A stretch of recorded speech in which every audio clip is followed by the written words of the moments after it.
We now have quorum. Clerk.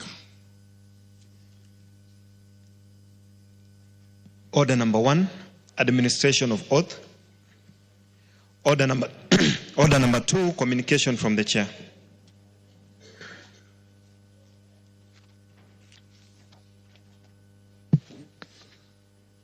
Order, honorable members. Order, members on their feet. Take your seat. Mole, 2 sins. You are on your feet and you are on phone in the chamber. Honorable members, allow me to convey the following message from the Senate on approval of appointment of a member to fill a vacancy in the Parliamentary Service Commission. Honorable members, pursuant to the provisions of Standing Order 41-4, I wish to report to the House that I have received a message from the Senate regarding the approval of appointment of a member to fill a vacancy in the Parliamentary Service Commission under Article 127(2)(c)(1) of the Constitution. In the message, honorable members, the Speaker of the Senate conveys that on Tuesday, 19th November 2024, the Senate considered and approved the appointment of Senator Wahome Wamatinga, MP, to the Parliamentary Service Commission to fill the vacancy occasioned by the resignation of Senator John Inderitu Kinyua, MP. Honorable members, in line with the provisions of Article 127(2)(c) of the Constitution, the Senate's decision requires the concurrent approval of this House for the nominee to be appointed to the Parliamentary Service Commission. In this regard, the matter will be scheduled for consideration by the House at an appropriate time to be determined by the House Business Committee. The House is accordingly guided. Thank you.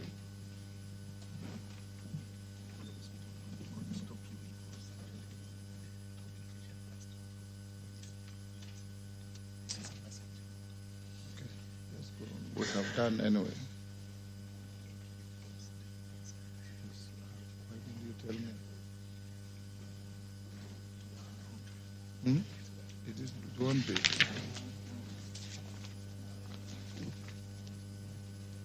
Go on, members.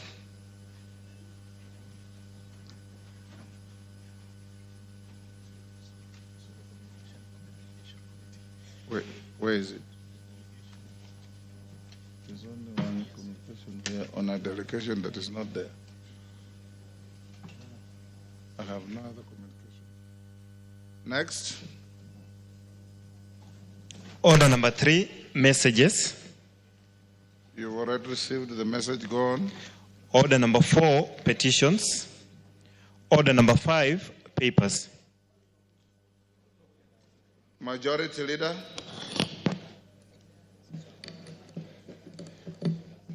Honorable Speaker, I beg to lay the following papers on the table of the House today, Wednesday, November 20th, 2024, afternoon sitting. Number 1, reports of the Auditor General and financial statement for the years ended 30th June 2021 and 30th June 2022, and the certificates therein in respect of A, Kipkoris Girls Secondary School, and B, Keringet Secondary School. Number 2, reports of the Auditor General and financial statement for the year ended 30th June 2021, 30th June 2022, and 30th June 2023, and the certificates therein in respect of A, number 1, St. Catherine of Siena Mugunda Girls High School. Number 2, Gishika Secondary School. Number 3, Endarasha Boys High School. Number 4, Muruguru Girls High School. Number 5, Oletipis Girls School. And number 6, Moi Amalo Secondary School. Honorable Speaker, thank you, and I beg to lay. Thank you. Chairperson, Departmental Committee on Environment.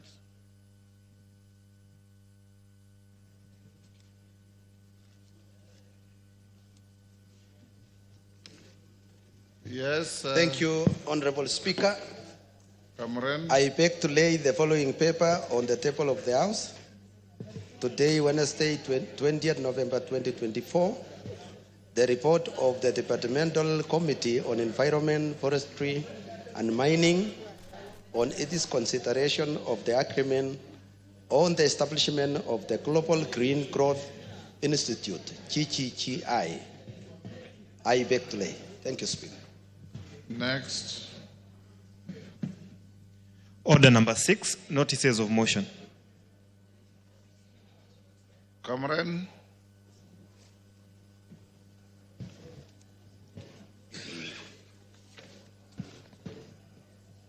Thank you, Honorable Speaker. I beg to give notice of the following motion, that this House adopts the report of the Departmental Committee on Environment, Forestry and Mining on its consideration of the agreement on the establishment of the Global Green Growth Institute, GGGI, laid on the table of the House on Wednesday, 20th November 2024, and pursuant to the provision of the Section 8(4) of the Treaty Making and Ratification Act 2012, approves the ratification of the agreement on the establishment of the Global Green Growth Institute, GGGI. I beg to give the notice. Thank you. Next. Order number 7, questions and statements. Members, today we have 2 ministers.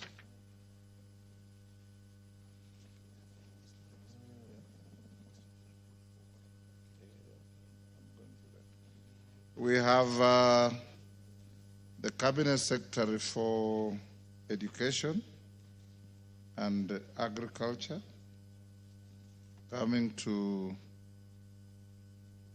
respond to your questions. But before that, I think we'll go to order number 8 and put the question. And before I do that, I need just to remind you that under Article 132 of the Constitution, tomorrow afternoon, the President, His Excellency Dr. William Ruto, will be addressing the nation and the House in the afternoon. You should, as members, be able to be advised by the Office of the Clerk on the arrangements that have been put in place. A little inconvenience, you will be required, all members without exception, except leadership, you will park your cars at Bunge Towers. So come with your drivers, be dropped at the gate, and let your drivers then go on to park at Bunge Towers. As you know, there are enough parkings to accommodate all of us. If there are any members of staff who park there, we have advised them tomorrow to use the Commercial grounds at KICC so that they give way to honorable members' cars to be parked there. I need not emphasize that to be here punctually. It will be a joint sitting, and some seats on my left on the front row, Honorable Mwenje and your team, you'll give way to the leadership of the Senate. You could probably move to the next row on the front row. The good ladies who permanently occupy those seats can move back. And the rows where Udukon, Yusuf and Jeho are sitting.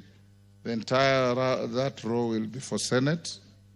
So those who normally sit here should find some other places to sit.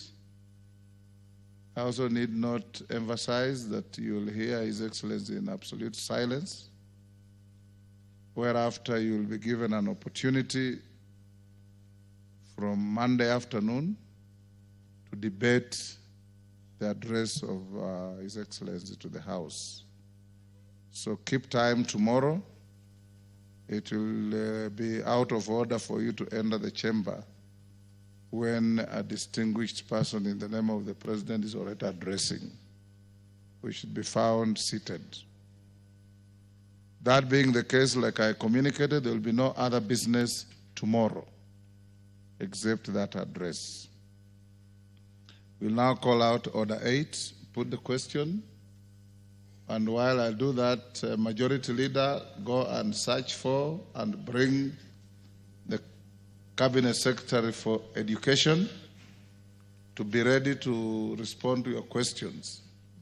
In the interest of management of time, honorable members, we will be very strict, whether it's myself or my deputy. The questioner, one supplementary, if at all, and it's not going to be a general rule, one joyrider. No more than that, so that we can manage time well. Call out Order 8. Order number 8, the County Government's Revenue Raising Process Bill, National Assembly Bill number 11 of 2023, second reading, question to be put. Honorable Osoro, take your seat. Elijah, take your seat. Honorable members, I'll now put the question at order number 8, which is that the County Government's Revenue Raising Process Bill, National Assembly Bill number 11 of 2023, be now read a second time. As members of that opinion say aye. Aye. Will those of the contrary opinion say nay? The ayes have it. A bill for an act of parliament to provide for the process to be followed by county governments in the exercise of their powers under Articles 209 and 210 of the Constitution to impose, vary, or waiver taxes, fees, levies, and other charges, to establish the Interagency Transitional Committee and for connected purposes. Thank you. Clerk, can you go back to order number 2? We have a communication that you brought in late. Order number 2, communication from the chair.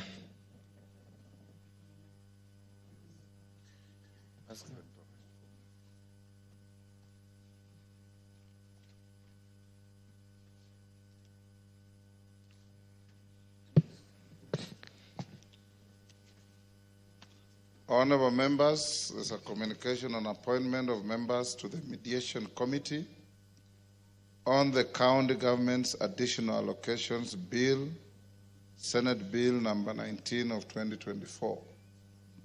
Honorable members, you may recall that on 14th August 2024, this House considered and passed the County Government's Additional Allocations Bill, Senate Bill number 19 of 2024 with amendments.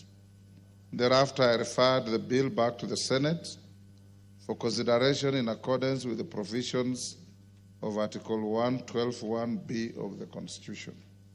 Further, you may recall that on 7th November 2024, I reported to this House a message from the Senate conveying that on Wednesday, 23rd October 2024, the Senate considered and rejected the National Assembly's amendments to the County Government's Additional Allocations Bill, Senate Bill number 19 of 2024. The decision of the Senate remitted the bill to a mediation committee pursuant to Article 112(1)(b) of the Constitution. Honorable members, Article 113 of the Constitution requires that whenever a bill is referred to a mediation committee, the speakers of the Houses of Parliament shall each appoint an equal number of members to attempt to develop a version of the bill for consideration by the Houses of Parliament. In this regard, honorable members, I have consulted with the leader of the majority party and the leader of the minority party and appointed the following members to represent this House in the Mediation Committee to attempt to develop a version of the bill that both Houses will pass. 1, the Honorable Ndindi Nyoro, CBS MP. 2, the Honorable Mary Emase Otucho MP. 3, the Honorable John Chikati Murumba MP. 4, the Honorable David Ouma Ocheng CBS MP. 5, the Honorable David Kiplagat MP. 6, the Honorable Hussein Weitan Abdurrahman MP. 7, the Honorable Dr. Makali Mul MP. 8, the Honorable Catherine Omanyo MP. And 9, the Honorable Gertrude Mbeyu MP.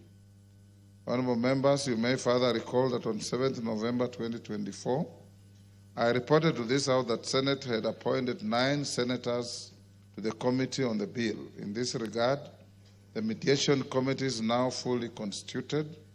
I therefore urge the members of this House to reach out to their Senate counterparts for purposes of commencing the mediation process. The mediation committee should, as soon as is practicable, meet and commence the process of developing a version of the bill for consideration by the Houses of Parliament in accordance with Article 113 of the Constitution. The House is accordingly guided. I thank you.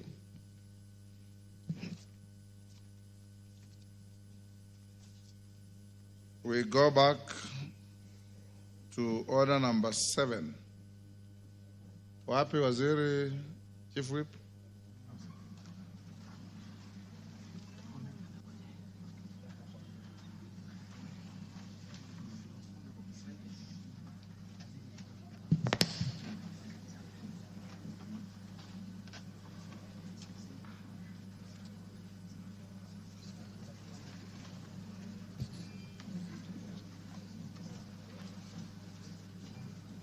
Honorable Gisairo,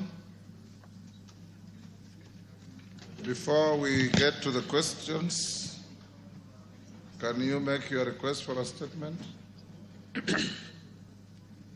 Thank you, Honorable Speaker. Honorable Speaker, pursuant to Standing Order 44.2c, I wish to request for a statement from the Chairperson of the Departmental Committee on Communication, Information and Innovation regarding the policy applied by Safaricom PLC on transmission of political messages. Honorable Speaker, in recent months, numerous users of various premium rate service providers, PRSP, and customers whose applications for sender IDs are whitelisted as pre-approved entities have been experiencing blocking of transmission of political messages. This raises significant concerns about transparency and fairness of the criteria used by Safaricom PLC to determine messages deemed to be acceptable and those which are not. Political messaging is a vital aspect of our democratic process, allowing candidates to communicate in their platforms and engage with voters.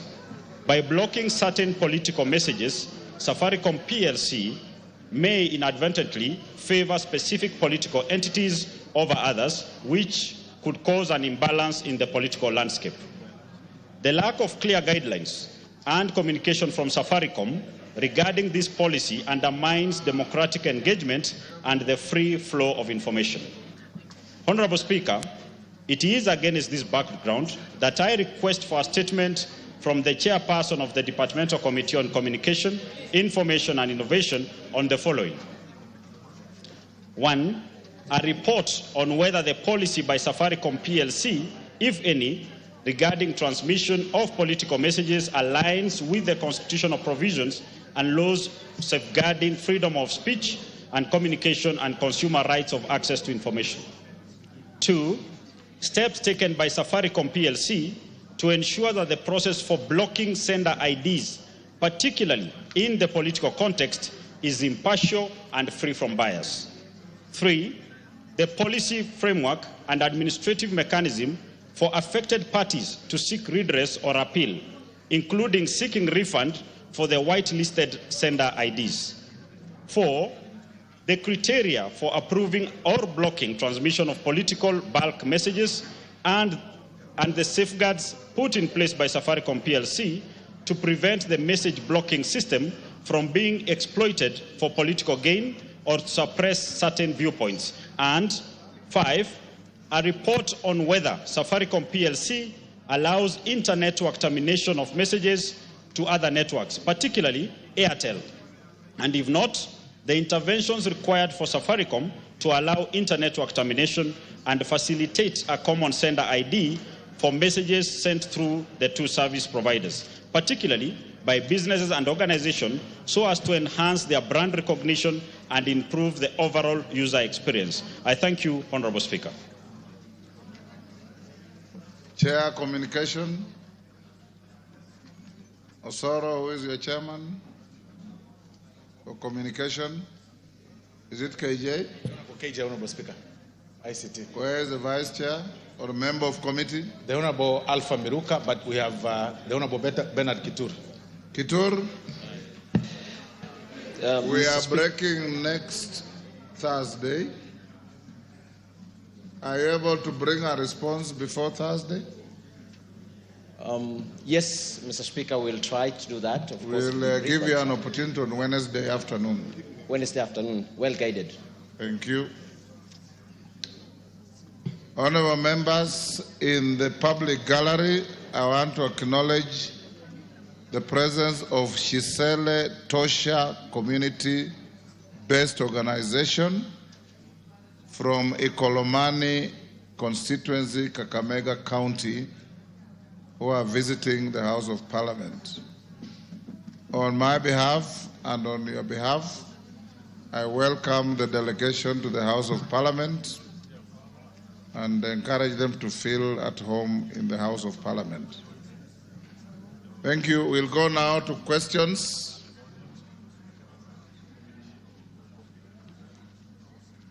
CS Education. We have quite a number of questions directed at your ministry. We are constrained with time. I expect your answers to be succinct, precise, and concise. To each question, there will be the questioner, a clarification, and probably one joyride at the very most, so that we can be able to run through quickly.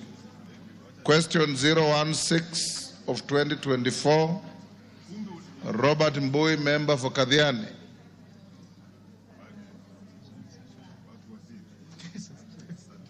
Question stayed.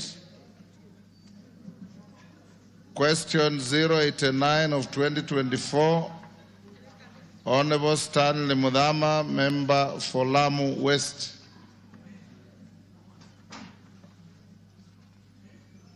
Stanley Mudhama,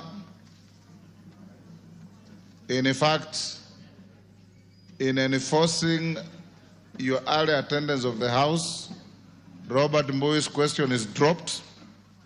Stanley Mudhama's question is dropped. Question number 090-2024, member for Westlands.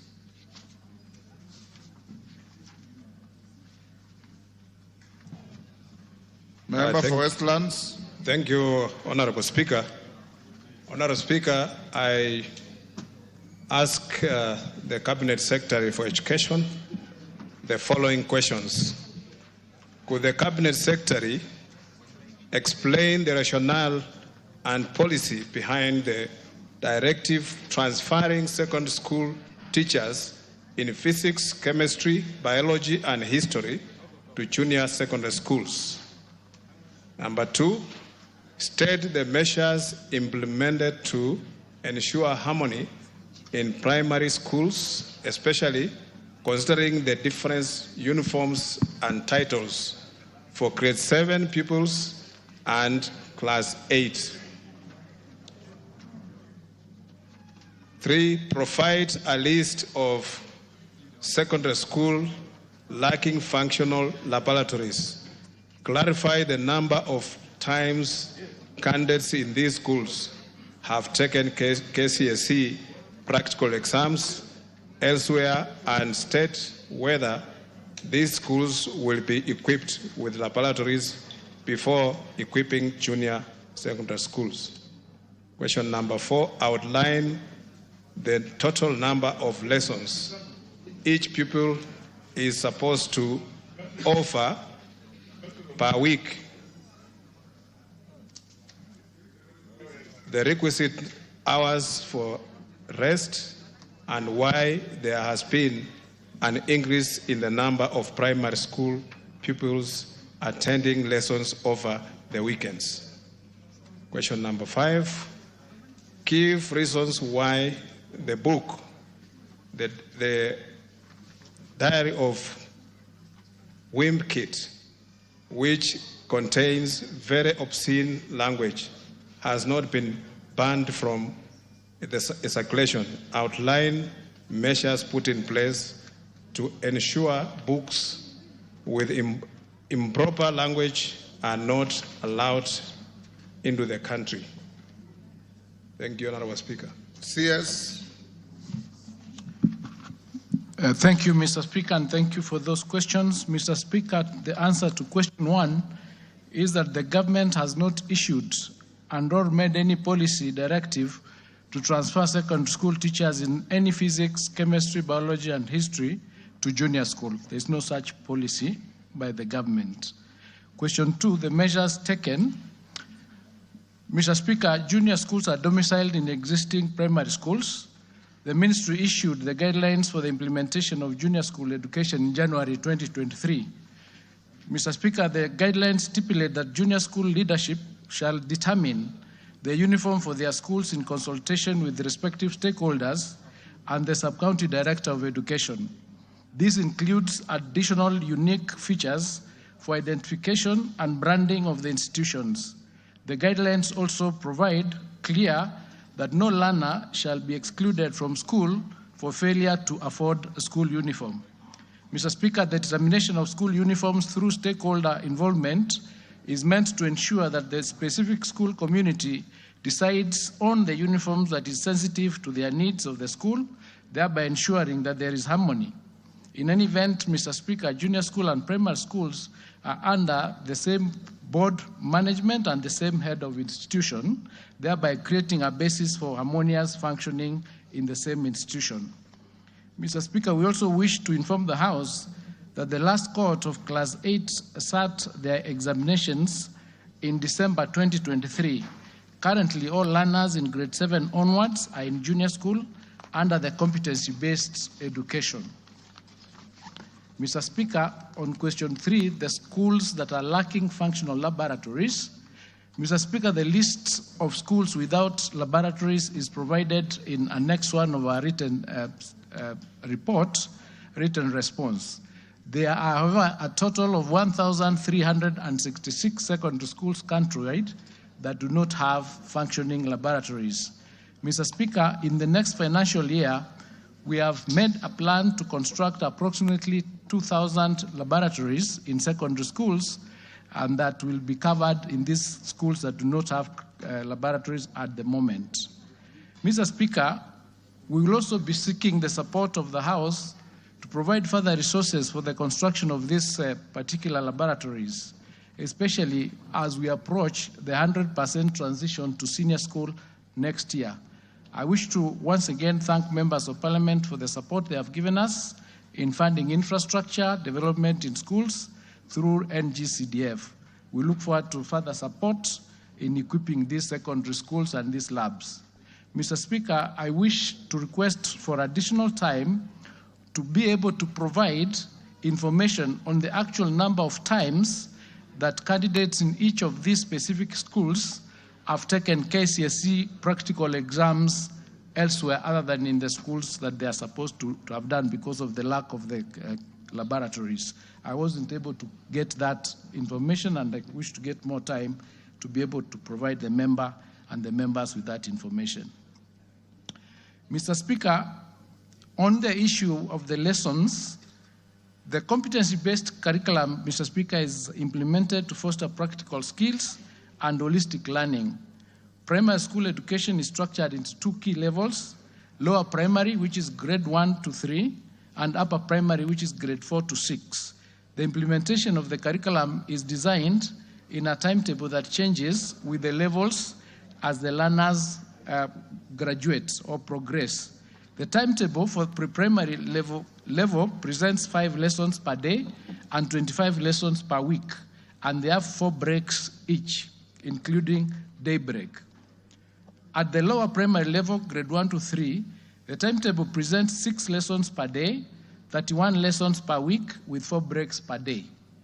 At the upper primary level, grade 4 to 6, the timetable provides for 7 lessons per day, 35 lessons per week, which lasts for 30 minutes each.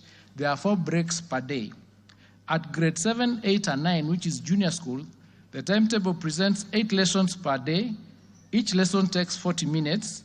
There are 41 lessons per week, including pastoral times, and there are 4 breaks per day.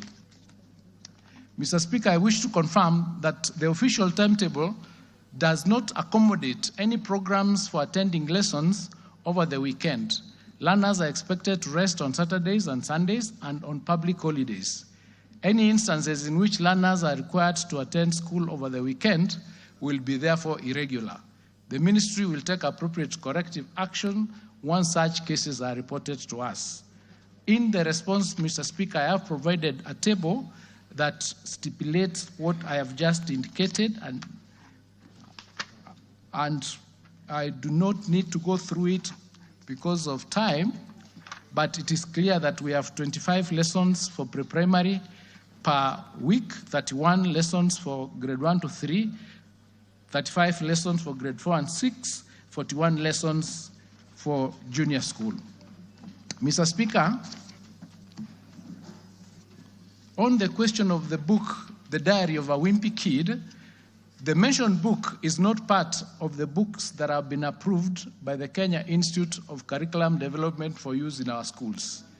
The regulation, however, of books circulating in Kenya is within the purview of the Ministry of Information, Communication and Digital Economy within the legal framework of the Books and Newspapers Act Cap 111.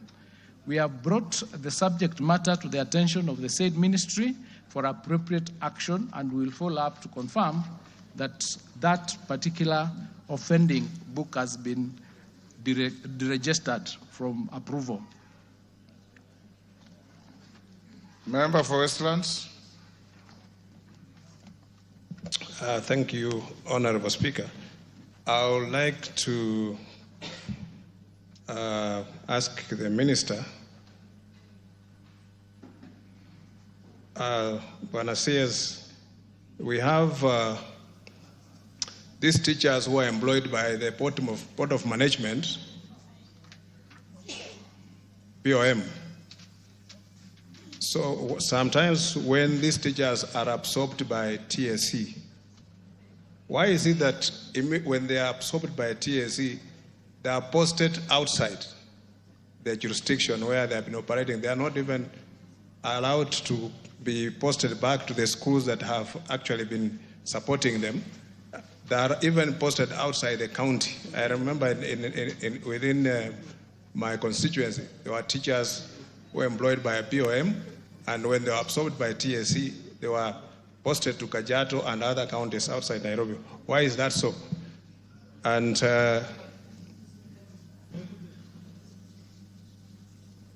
Bwana CS, then the GSS, there are some schools that have got more children in this junior secondary, and you find that the teacher, the ratio teacher to the pupils, to the students, is like some schools just have about 1 or 2 teachers. How do you ensure that these children will get adequate lessons from these teachers? Because I don't think 2 teachers can manage to handle 200 students alone. Thank you. Yes, Ferdinand Wanyonyi, and you'll be the only joyrider to that. Yeah, on question number 4, the CS, you have said it's illegal for schools to have lessons over the weekend. Bwana CS, I don't know why it should be illegal, because there is also a catch-up. Just in case there's a problem, maybe the teacher was sick or something like that, why should you say this will be illegal to have lessons over the weekend? Yet that is just maybe for the particular class or whatever to catch up in cases have been a problem. CS. Thank you, Mr. Speaker. On the question of the BM teachers who are absorbed by TSC, once the teachers have been absorbed by TSC, they become subject to the guidelines and regulations that govern the TSC employed teachers, one of which is that they can be transferred to work anywhere in the country. And that is the reason why that transfer happened and you are moved from where you were to another place, because now you are subject to a completely different set of regulations and you become a teacher of TSC, not the teacher for that particular BOM school. And that is the reason why that transfer or that posting is done. The question of the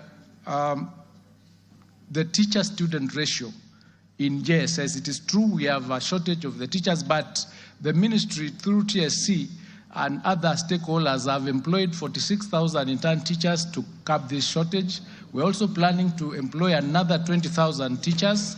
And during the month of December, TSC and other multi-agency organizations will be retooling the existing teachers so that they are trained well enough to be able to take up the lessons that are required for grade 9 in the junior school, so that that gap is reduced. But the reason why we have those shortages is because of financial constraints, and as we keep getting budget, we'll keep increasing the number and reducing the gap of the teacher-student ratio. And we are going to be ensuring that we are using other aids, including digital teaching, so that the students get as much as possible out of the lessons they are getting in order for them to get the actual standard lessons that they need to get. I indicated that on the question of weekend lessons, they are not official. I didn't say they are illegal, Mheshimiwa Wanyonyi. I said it is irregular. It's not usual. It is irregular because it's not a legal requirement for us to have them over the weekends. But where teachers and the students agree and the parents, they can have those remedial classes in agreement by consent. But it's not a government policy that we should have lessons on weekends as a legal or as a circular or as a government position. It is something that they can do as an arrangement within themselves. But it is not illegal. I said it is irregular. There's a bit of a difference there. Thank you. Thank you, Mwesh. Question 091 of 2024, member for Kinango. Honorable Gonzirai. Thank you, Mr. Speaker. I beg to ask question number 091. Could the Cabinet Secretary provide the status of the delayed pension payment for Mr. Salim Mdalundegwa, who was a teacher at Nzovuni Primary School up to 30th of June 2022, when he was put on compulsory retirement? Thank you, Mr. Speaker.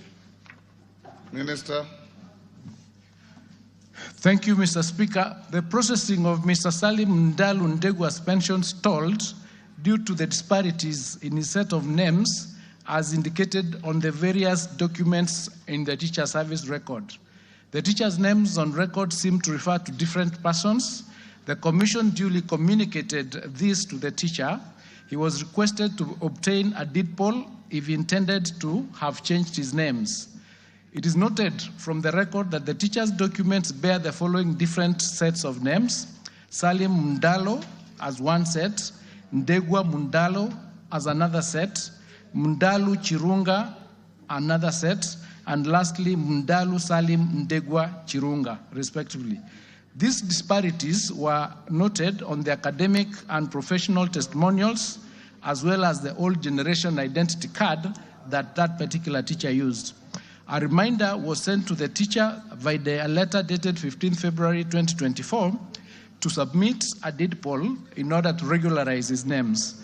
However, to date, that teacher has not submitted the same to facilitate the finalization of his claim.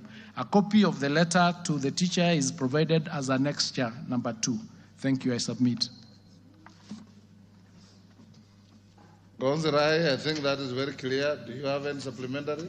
It is very clear, but what is actually bothering me is that on 6th of February 2024, I wrote to them requesting if there was any problem. Today I'm being told they wrote on 15th and the teacher has not received that letter.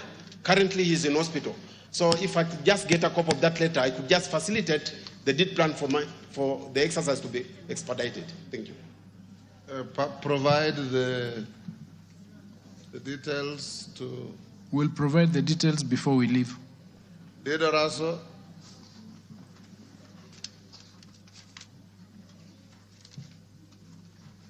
Thank you very much, Honorable Speaker.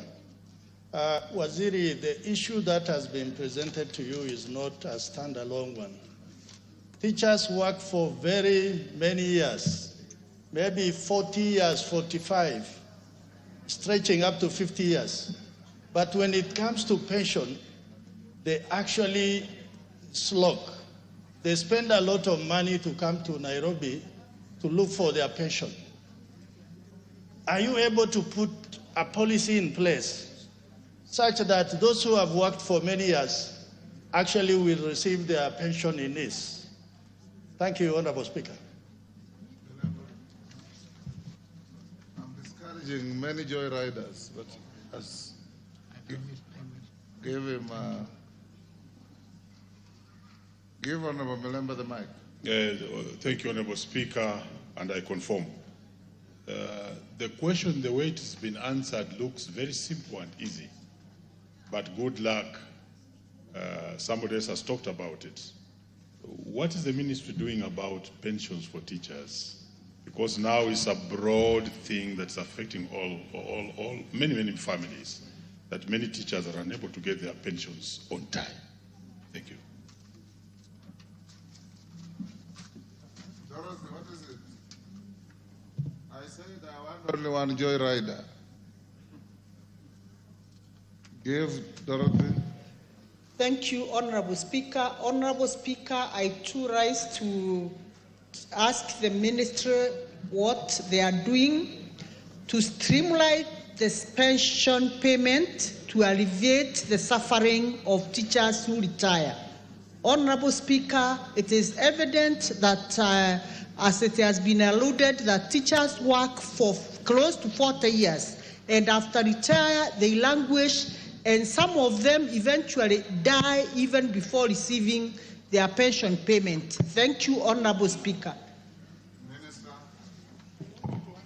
Thank you, Speaker. This concern is well noted, and since we are doing the review of the actual TSC acts and other legal instruments that govern this sector, we will indeed bring it upon ourselves to ensure that we have done an amendment to how the pension fund for the TSC is run, to include, I think, a provision that once a teacher is about to retire, 12 months to that retirement age, the processing of their documentation and what needs to happen when they retire in terms of their pension should be in place, so that they do not have to leave and then come back to TSC to be able to get their pension. It should be done while they are in service during the last year of their service. So we'll include it in our regulations.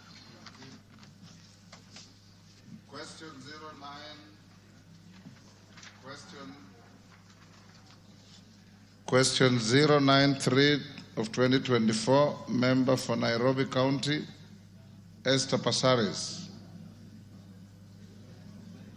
Esther Passaris, question dropped.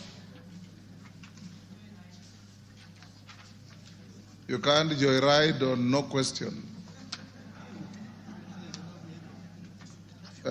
Question 094, 2024, Victor Koech. Mandazi, is he in the house?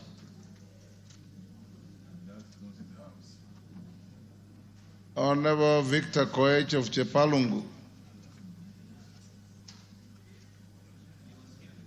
Question dropped. Question 096 of 2024, member for Nyeri Town, Duncan Madenge.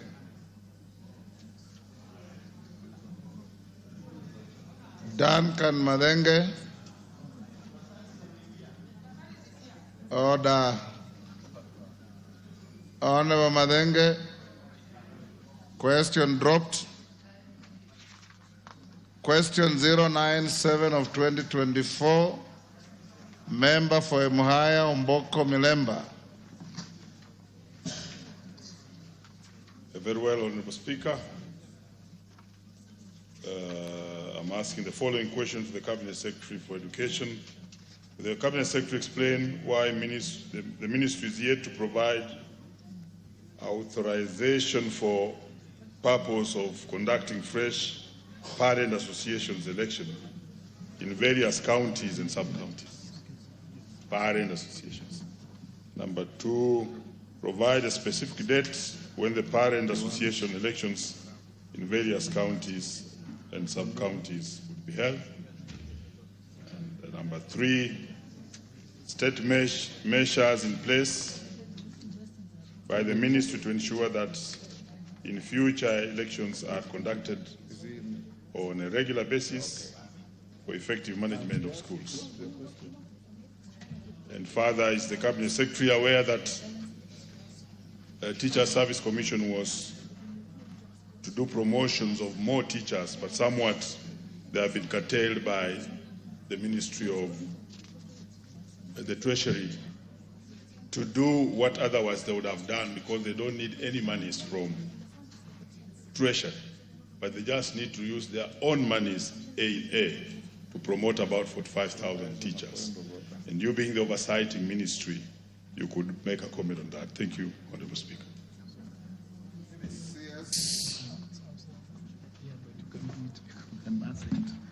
Thank you, Mr. Speaker. And for the record, Honorable Gonzirai has received the letter. You can confirm we have given you that letter for Ndalu.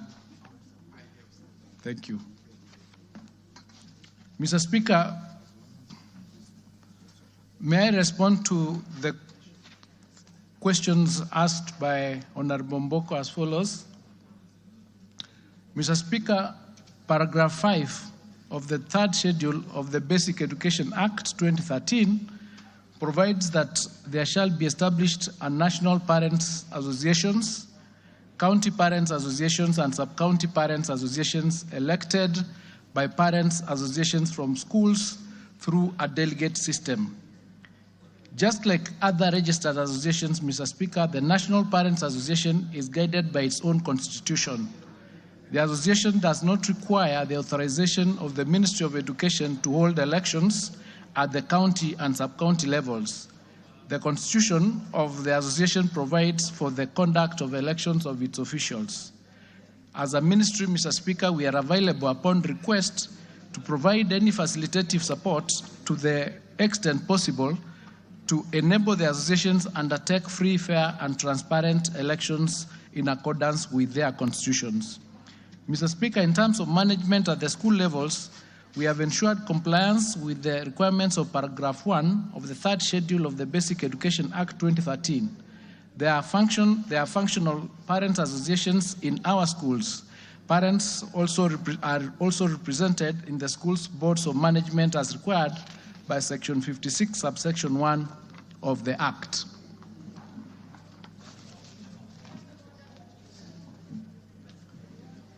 There was a question on promotion of teachers by TSC. I didn't have that question on record, so I don't have the data. I could be given time to get the data, and then I can respond to it. It was not on the question paper. Thank you. Milemba. Honorable Milemba. The Honorable Minister has given a very straightjacket answer to my question. But Parents Association, Honorable Speaker, was actually supposed to be managed in a way that we have a safety valve in our schools. And it was the responsibility of the ministry to make sure that that organ is operating, because originally we had several of them and were competing against each other in a way that education was not running properly. And he is aware of that. So as he says that he is waiting to be approached for any difficulties, is he aware that such elections have never been held for the last more than 6 years? And therefore, what is he doing as a minister to make sure that in all schools or in some specific schools? All schools, all places.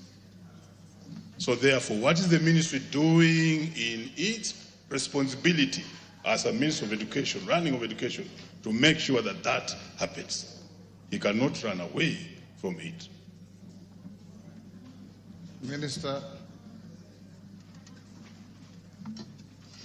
Mr. Speaker, as I've indicated, the parents' associations in our schools are functional and they are available. What may not have taken place is the elections in the National Parents Associations, which is like an umbrella body.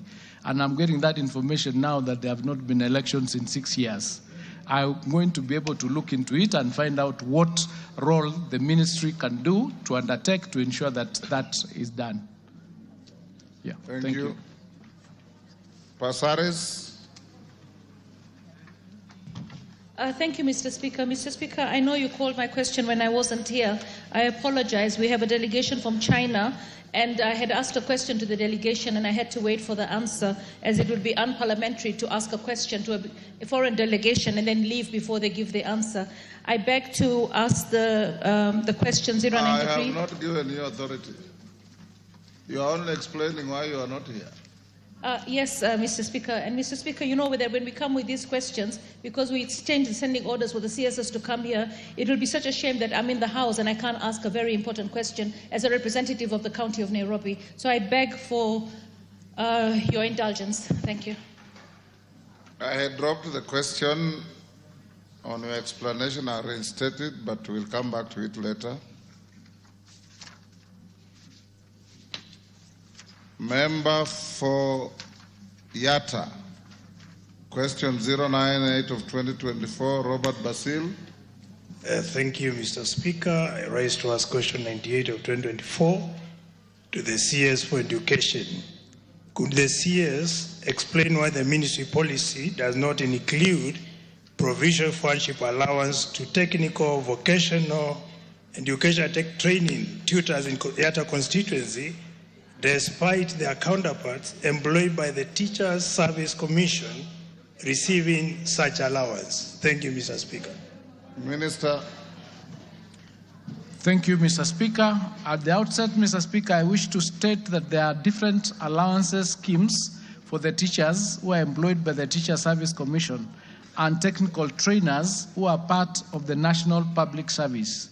The current designation of hardship areas for the National Public Service is set out in the circular by the Chief of Staff and Head of Public Service dated 7th of December 2015 under reference number OB/CAB.1.31A.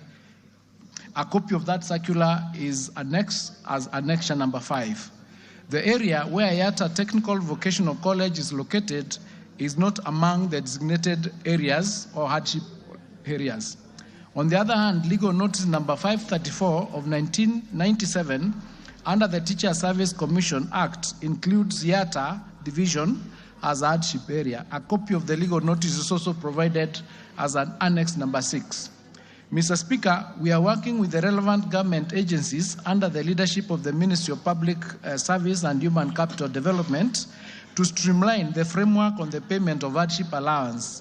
We have taken note to highlight these discrepancies to the Ministry of Public Service and Human Development for appropriate action. I submit. Anton Olwach. Sorry, Basil. Thank you, Mr. Speaker. I think the response is not satisfactory and is actually discriminating when you say some tutors should not receive allowance like other tutors who are facing the same challenges like them. So I think the ministry needs to do some research to ensure there is parity when it comes to giving allowance to tutors. Mr. Speaker, I also have another question on the capitation funds. For 2023, there were arrears of more than 22% of capitation funds to my primary schools. So can the ministry explain why is it so? Number two, now we are in examination period and my sub-account directors of education have no means of transport, Mr. Speaker, and I raised that question to the ministry. So can the ministry tell us whether they are going to give a vehicle for my sub-account directors to boost their mobility as they discharge or deliver services in the sub-county? Thank you.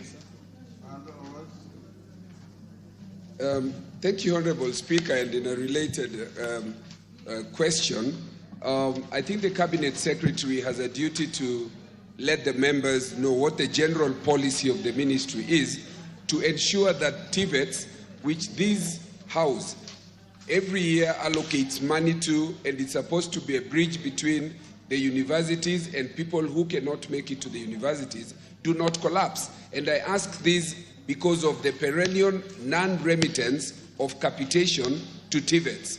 Could the Cabinet Secretary enlighten what the policy is generally to ensure TVETs do not collapse and that they get capitation like the universities? Thank you. Barto. Thank you, Mr. Speaker. I have a related question on TVET. I want to ask the Cabinet Secretary, when is he planning to complete Moiben School of TVET, which has been incomplete for the last 15 years? Members, I said only one joyrider. Now I see so many hands. Tuitum. Thank you, Mr. Speaker. The issue of undisabled allowance is a weighty matter in this country. In 2021, there was a tripartite task force that went around the entire country, mapping out regions that need to be included in the unsafe areas. Is the minister aware that that report has not been released yet? And why has it not been released? Because the task force involved the Ministry of Education, Ministry of Interior, and the TSC to map out new regions that require hardship allowance. And again, it is the civil service or civil servant within an unsafe area who are supposed to be benefiting, not the categories, whether you are in TVET, you are a teacher, or you are in any other country. Thank you. CS. Thank you, Mr. Speaker. To Honorable Basil's question, on the question of capitation, the capitation is normally released based on the exchequer that is received, and it is distributed across the country to all the learners. And as I think I was here before and I indicated that there has not been a year when capitation has been released 100%. There's always a shortfall, and as a government, we try as much as possible to ensure that what we get, we distribute it evenly across the country so that as many children as possible can get to school.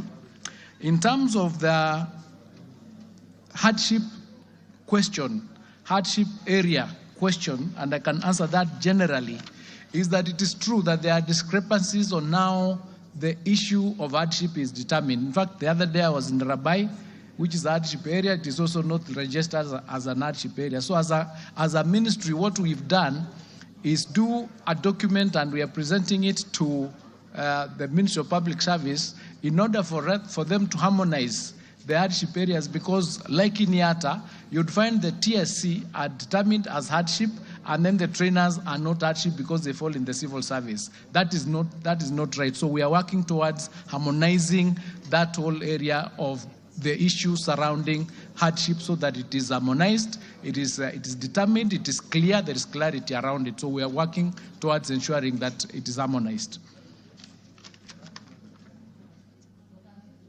On the question of Moiben, the challenge that has been there is a question of getting funds for the infrastructure. We have a number of institutions that are incomplete, and Moiben is part and parcel of that. So what we have done under the TVET department is to come up with all the register of all the TVETs that are not complete and work out how much money we require in order for them to be completed. And we're going to be presenting this, and hopefully this house will allocate resources so that we can complete those particular TVETs that are not completed, even as we do the new ones. And in terms of the non-remittance of capitation to TVETs, just like in universities. That issue has been addressed. I came into office and I found it was an issue, and we addressed it. And now the resources are released at the same time as when we are releasing the university capitation. So, like now, we are releasing the ones for the universities, and we are releasing together with the ones of TVETs because they face the same issues. So it's already been addressed. Thank you. Which one has India answered? What? By sub-county directors of education that are mobilized. Oh, yes, thank you.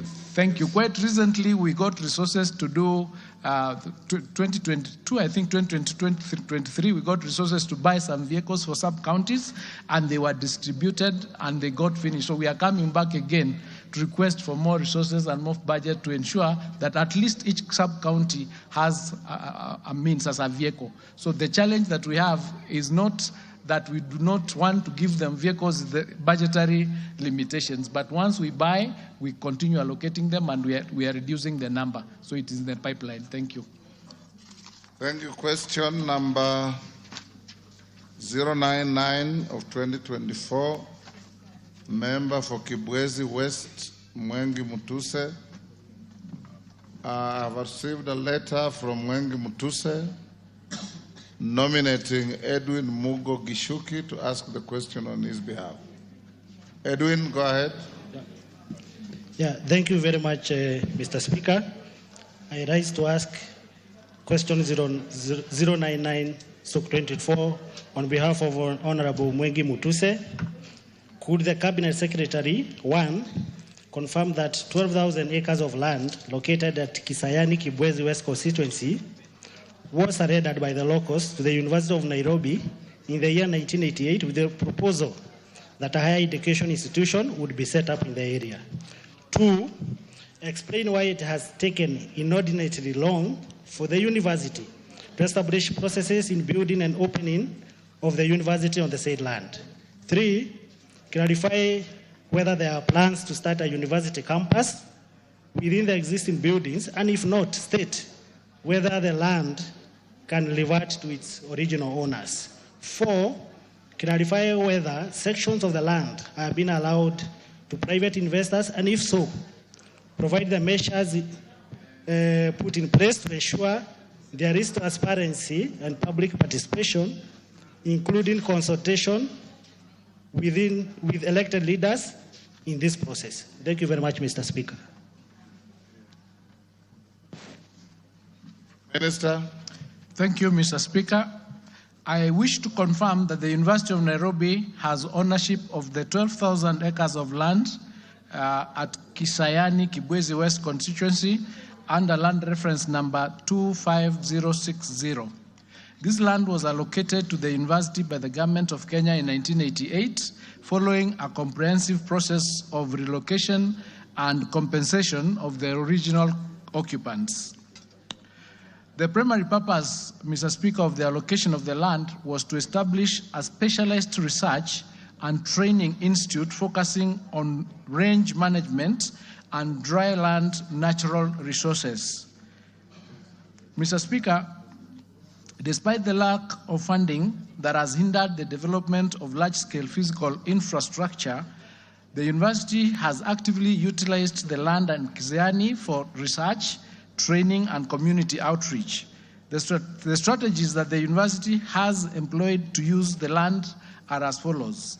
Between 1988 and 1992, the university developed essential infrastructure to support both short and long-term academic programs alongside research facilities and training infrastructure.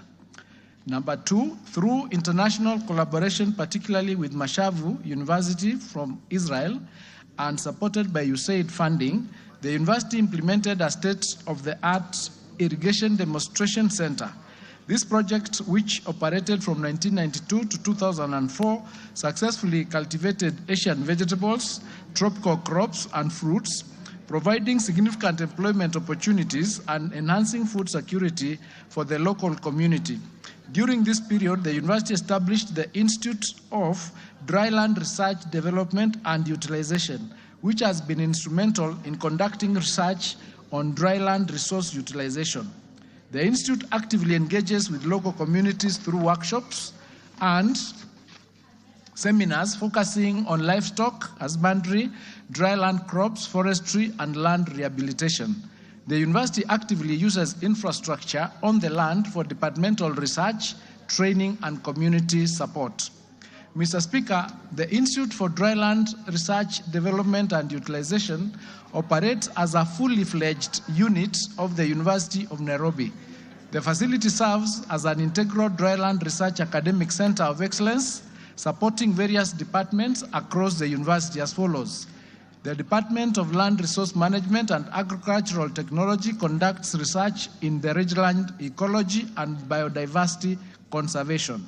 Number 2, the Faculty of Veterinary Medicine utilizes the facility for animal health research and community outreach services. Number 3, the Department of Geospatial and Space Technology conducts experiential learning, inland survey, and remote sensing. Number 4, in collaboration with the Kenya Meteorological Services and the Ministry of Environment, the Department of Geology has established a seismology center for monitoring seismic activities. And number 5, the Department of Chemistry conducts significant research on ethnomedicinal plants and herbs. Mr. Speaker, the Institute maintains a comprehensive demonstration field where the university promotes livestock management, agriculture, dryland pasture, production, and horticultural crops. The seemingly undeveloped portions of the land serve a crucial purpose in ecological studies and biodiversity monitoring and conservation. The land is therefore under active utilization. The original owners were duly compensated and resettled in Masangaleni, and therefore there are no grounds for reversion of ownership.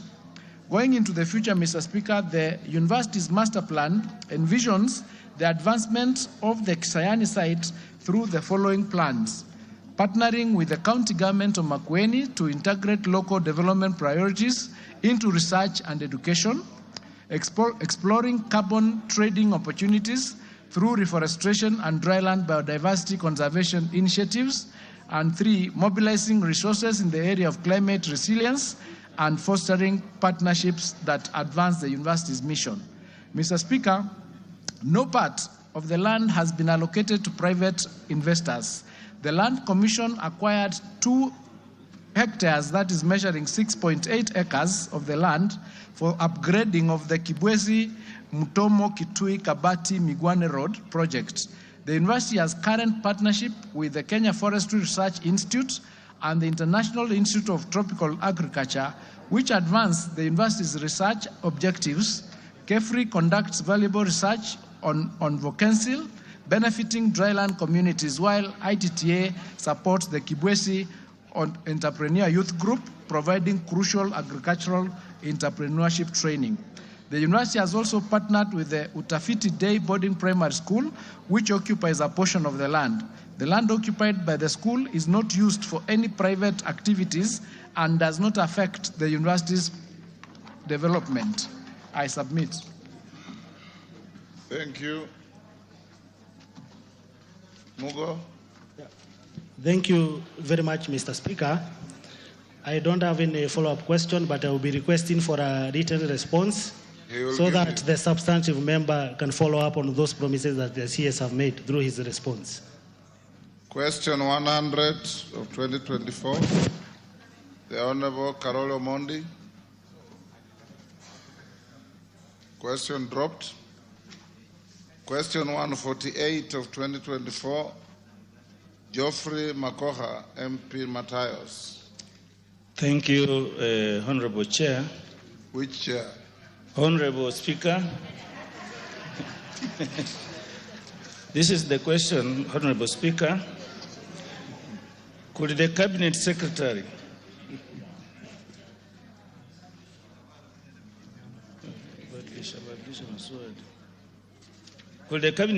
state, 1, the number of special schools in the country, both for primary and secondary and the ordinary schools? And 2, provide details of the criteria used to post teachers to special needs institutions, including whether it considered the ratio of teachers to pupils. And lastly, 3, elaborate on the measures being taken by the ministry to ensure that special needs institutions have enough teachers and necessary facilities as provided in the ordinary schools. Thank you, Honorable Speaker. Thank you, Mr. Speaker. There are 378 integrated primary schools. There are 378 integrated primary special needs education schools in the country with an enrollment of 40,282 learners. There are 2,514 special primary schools with an enrollment of 77,283 learners. There are 81 secondary schools, special needs education schools with a total enrollment of 7,183 learners. There are 155 junior school special needs education institutions with an enrollment of 3,443 learners. We also have 112 pre-vocational special needs education institutions with a total enrollment of 2,067 learners.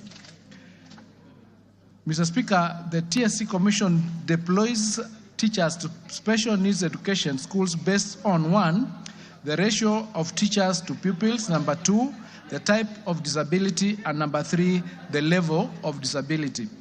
Accordingly, Mr. Speaker, pursuant to that classification of disability under the sector policy of learners and trainees with disabilities 2018, the pupil-teacher ratio for various categories of SNE of special needs education is as shown as follows.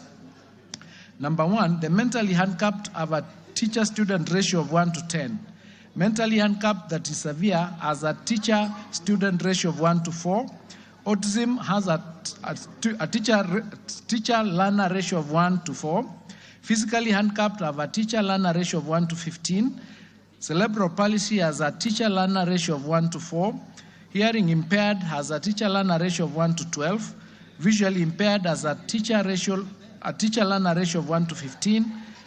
The deaf-blind have a teacher-learner ratio of 1 to 1.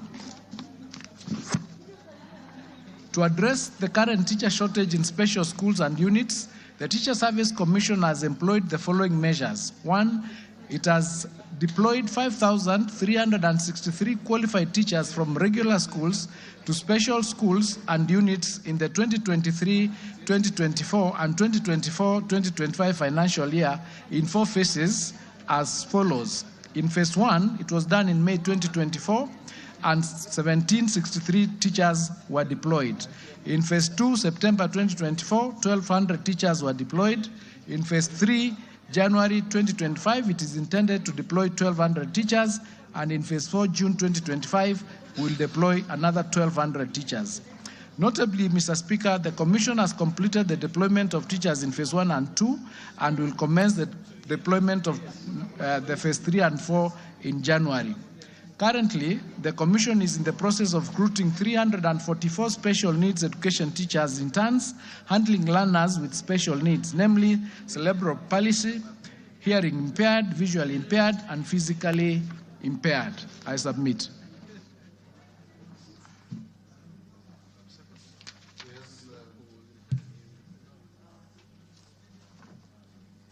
Yes, Odanga. Thank you, Honorable Speaker. Honorable Speaker, special needs education institutions need to be considered as really special and given priority even over other institutions in the country. Looking at the numbers of pupils and students that are provided by the Cabinet Secretary, this comes to over 200,000 learners countrywide. And I'm not satisfied that there are only 81 secondary school special needs education institutions. If that is true, then I think that Kenyans are being starved of special needs education institutions in the country, and something needs to be done to improve. Because if you have over 200,000, those are mainly pupils, and then 81 those are mainly pupils. And then main institutions, which are mainly in primary, and only 81 in secondary. Then that means that these pupils who complete primary in special needs education are disappearing somewhere. This needs to be addressed by the Cabinet Secretary, Honorable Speaker. Also, there are issues in number 2 when looking at the ratio of pupil or students to teachers. For a mentally handicapped institution to have a ratio of 1 to 10, this is far below the par, and this needs to be addressed. These are mentally handicapped children, having one teacher handling 10 of them. Then there's something totally wrong that needs to be addressed urgently. Honorable Speaker, the ratio is far too low, and this needs to be addressed. Honorable Speaker, many of these teachers, which the Cabinet Secretary have said, who have transited from the ordinary schools to the special needs institutions, take too long even to be paid their allowances. You know, they are paid some allowances. And even I'm bothered why some aspects of the trainers are handled in the Teacher Service Commission and other aspects are handled by the ministry. Why not all of them go to the Teacher Service Commission so that they're handled in one place? Because issues like approving and moving them from the ordinary schools to the special needs, the issues are handled at the ministry. The budget is being handled at the ministry. So there is an issue that needs to be addressed here to make sure that these teachers are supported. They are given their allowances. You can imagine the children they are handling. They take them to sports, they are teaching them throughout, and then they are not given their allowances on time, and even their payment, Honorable Speaker, is low. The aids, teachers need them, the assistive devices, they also need them. Instead of, Honorable Speaker, you are supposed to seek a clarification on the answer as given, but you are now debating. I'm most obliged, Honorable Speaker. So I would like the Cabinet Secretary to give more information. I'm not totally satisfied with the information given. There are still lots of loopholes that he needs to provide. Thank you, Honorable Speaker. Nabi. Honorable Speaker, further to the answers given by the Cabinet Secretary, I would want to find out whether the Cabinet Secretary is aware, number one, that Mlimani Special School, Mukuyu Special School, Maturu Special School, and Lumani Special School do not have enough teachers in the ratio he has indicated. Secondly, whether the Cabinet Secretary is aware that in preparation for the CBC implementation in the senior school, there are no schools in some sub-counties that will ensure 100% transition of students who require special schools. Thank you, Mr. Speaker. Masito is not Masito, Mama Mombasa. You are sitting in... Mheshimiwa Spika, samahani leo sehemu yangu imevamiwa, ndio maana nimekaa huku Mheshimiwa Spika. Mheshimiwa Spika, ningependa kumuuliza Bwana Waziri, kwa nini walimu wengi wamefanya kazi muda mrefu bila wao kupata promotion, Mheshimiwa Spika, na kisha kuna ile pesa ambao wanafunzi wanalipishwa wanaita ya wanahitaji ile pesa, samahani, remedial. Unapata mwanafunzi amelipa school fees yote lakini anafukuzwa nyumbani kwa sababu ya remedial. Hii pesa ya remedial, Mheshimiwa Waziri, imekuja kusaidia kitu gani na mbona lazima watoto walipe, Mheshimiwa Spika?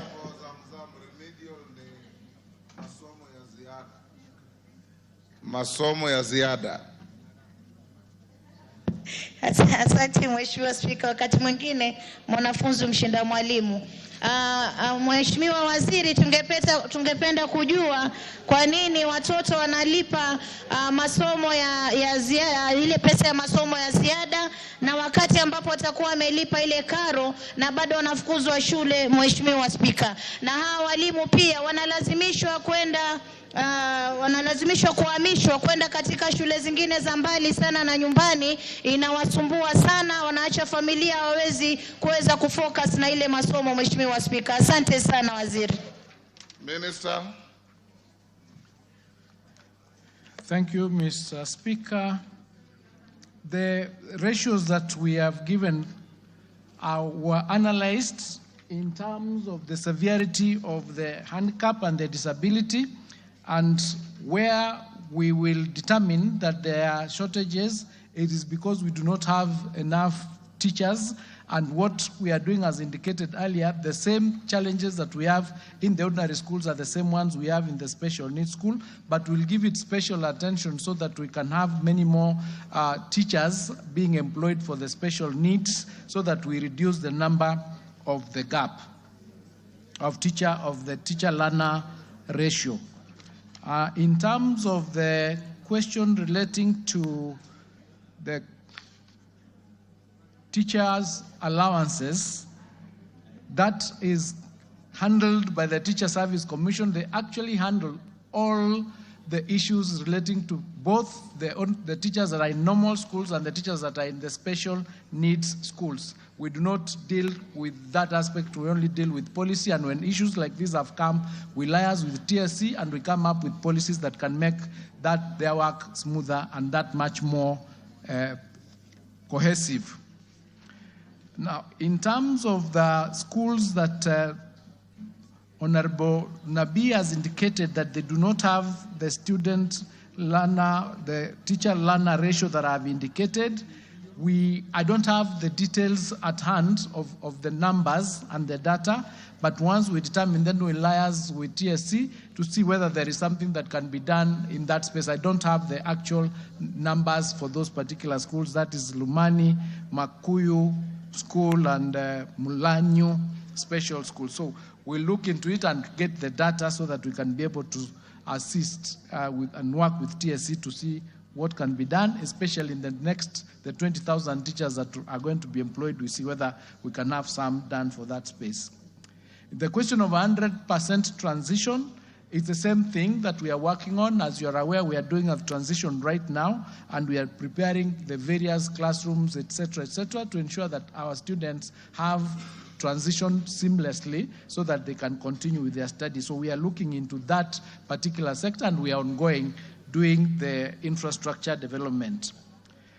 Walimu wengi bila kupata promotion, there is a program of promotion that is done by the TSC. I'm aware that they did promotion of a number of teachers, and the teachers normally apply for this promotion, and there is an interview that is done, and then the promotion is done for those teachers depending on the spaces that are available and the budgets that are available. But TSC is handling that particular aspect. Remedial school fees, masomo ya kurekebisha, ya ziada, those are unauthorized levies. They are not approved by the ministry, and where we get to know that this is happening, then we take action on those teachers. No parent is supposed to pay remedial fees or remedial levies. They are irregular levies that are not authorized by the ministry. I submit.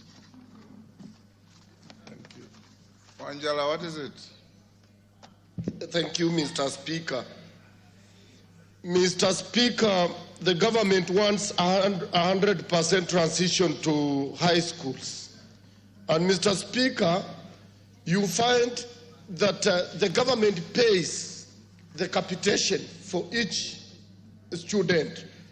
But teachers have put up levy about 10,000, 6,000, 12,000 that they buy food that students must eat in school. They send away these children. They don't learn. They are forced to pay whether they ate or they did not eat.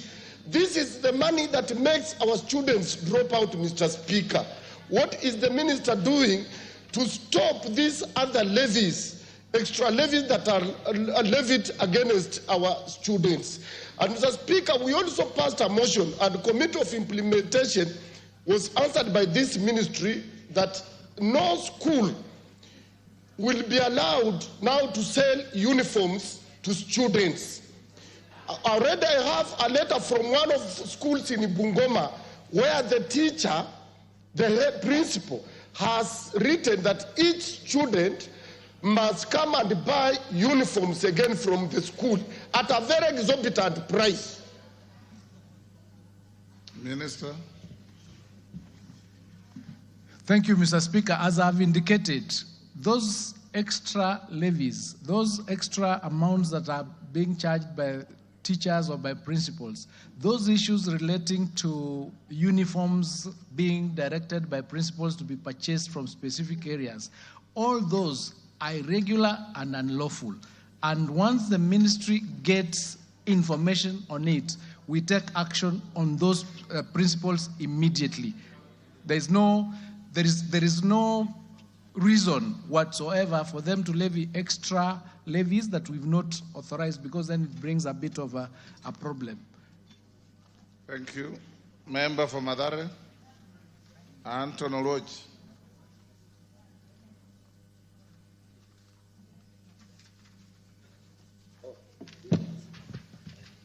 Thank you, Honorable Speaker. I rise to ask the CS question number 149 of 2024. Could the Cabinet Secretary clarify whether there exists a policy on school meals and nutrition, and if not, indicate the measures put in place by the Ministry to develop such a policy? 2, outline the measures taken to create working strategies with county governments to ensure both early childhood development and primary schools have access to school meals. Thirdly, state the steps taken to roll out digitized school meals data and reporting modules with the National Education Management Information Systems. And lastly, provide the measures in place to ensure the alternative providers of basic education and training, popularly known as ABET schools, benefit from school feeding program. I thank you. Minister. Thank you, Mr. Speaker. The ministry has drafted a policy document titled the Kenya School Meals Policy.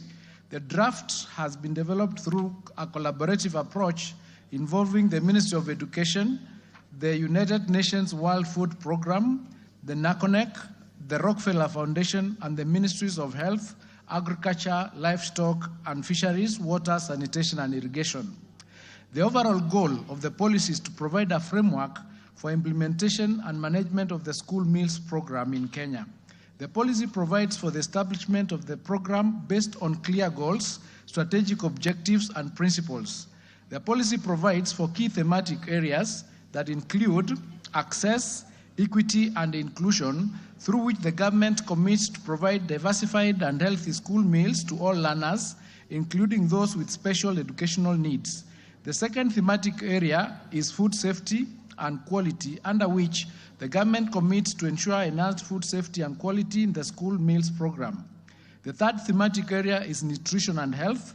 Under this arm, the government commits to provide safe, diverse and nutritious meals as part of the comprehensive package of school health and nutritional services.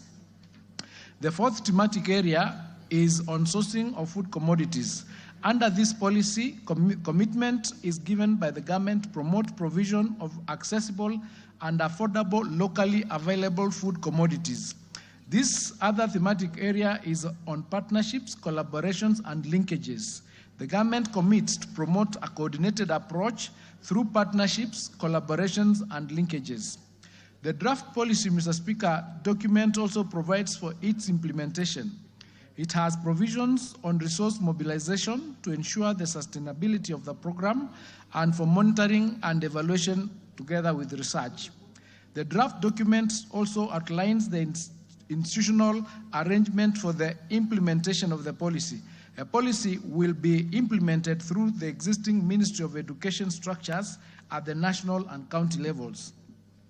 The draft policy, Mr. Speaker, is to be subjected to the constitutional processes of stakeholder validation and public participation prior to its publication and adoption by the Cabinet. The Ministry targets to have the policy in place by the end of Term 1 of 2025.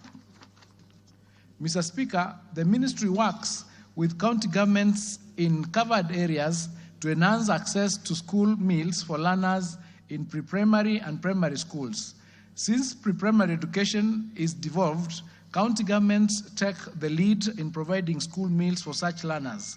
However, the Ministry has adopted collaborative strategies to work with county governments and other partners to ensure that all learners in covered learning institutions are provided with school meals. These include entering into intergovernmental partnership agreements, as is the case with the Nairobi City County. The agreement provides a framework for collaboration between the national government and the Nairobi City County government for providing school meals to learners from pre-primary to primary school.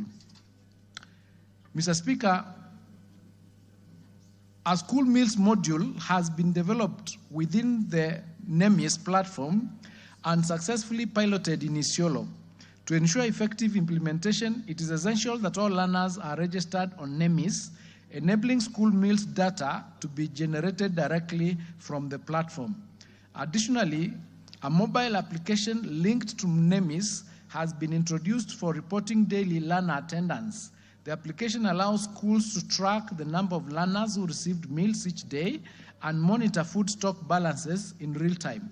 Head teachers and school meals program coordinators in Garissa, Wajir, Mandera, Kwale, and Isiolo have already been trained on using the NEMIS school meals module and the mobile application, ensuring readiness for full implementation. Plans are also in place to ensure that digitization is implemented in all our counties benefiting from the school meals program. Mr. Speaker, the alternative providers of basic education and training schools institutions in Kenya provide education for students who may not have access to mainstream schools, often due to socioeconomic and geographical difficulties.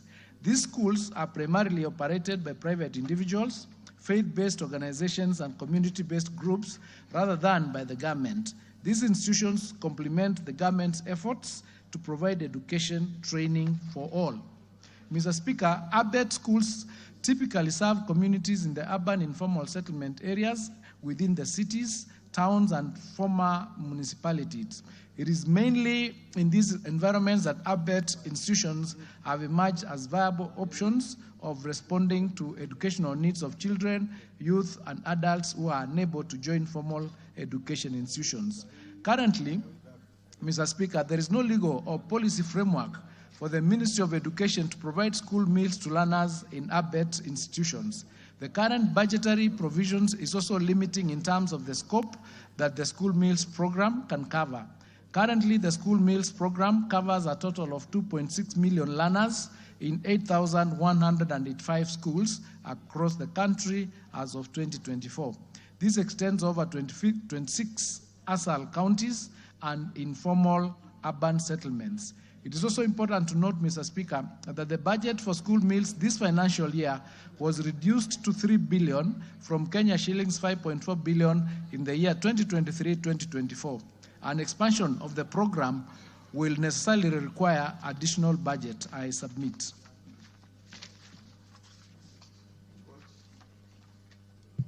Honorable Watch.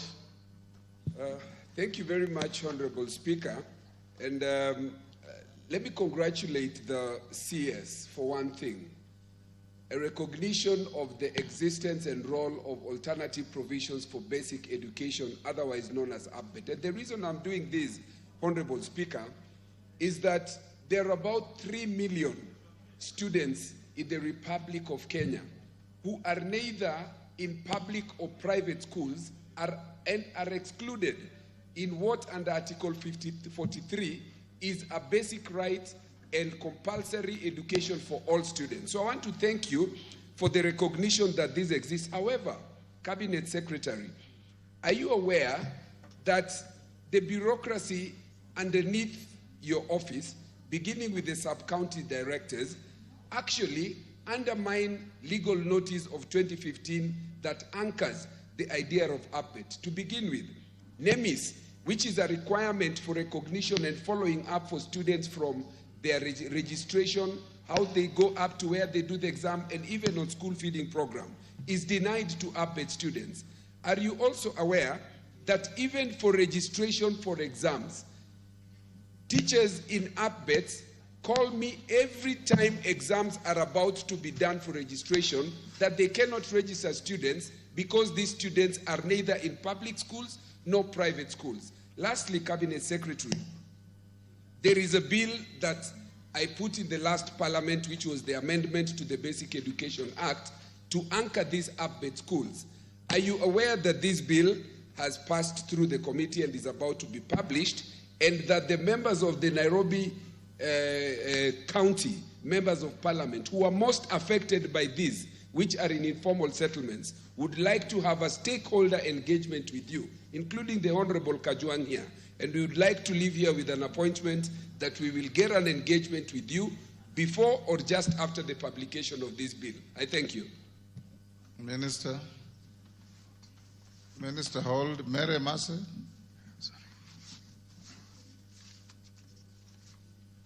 Thank you, Speaker.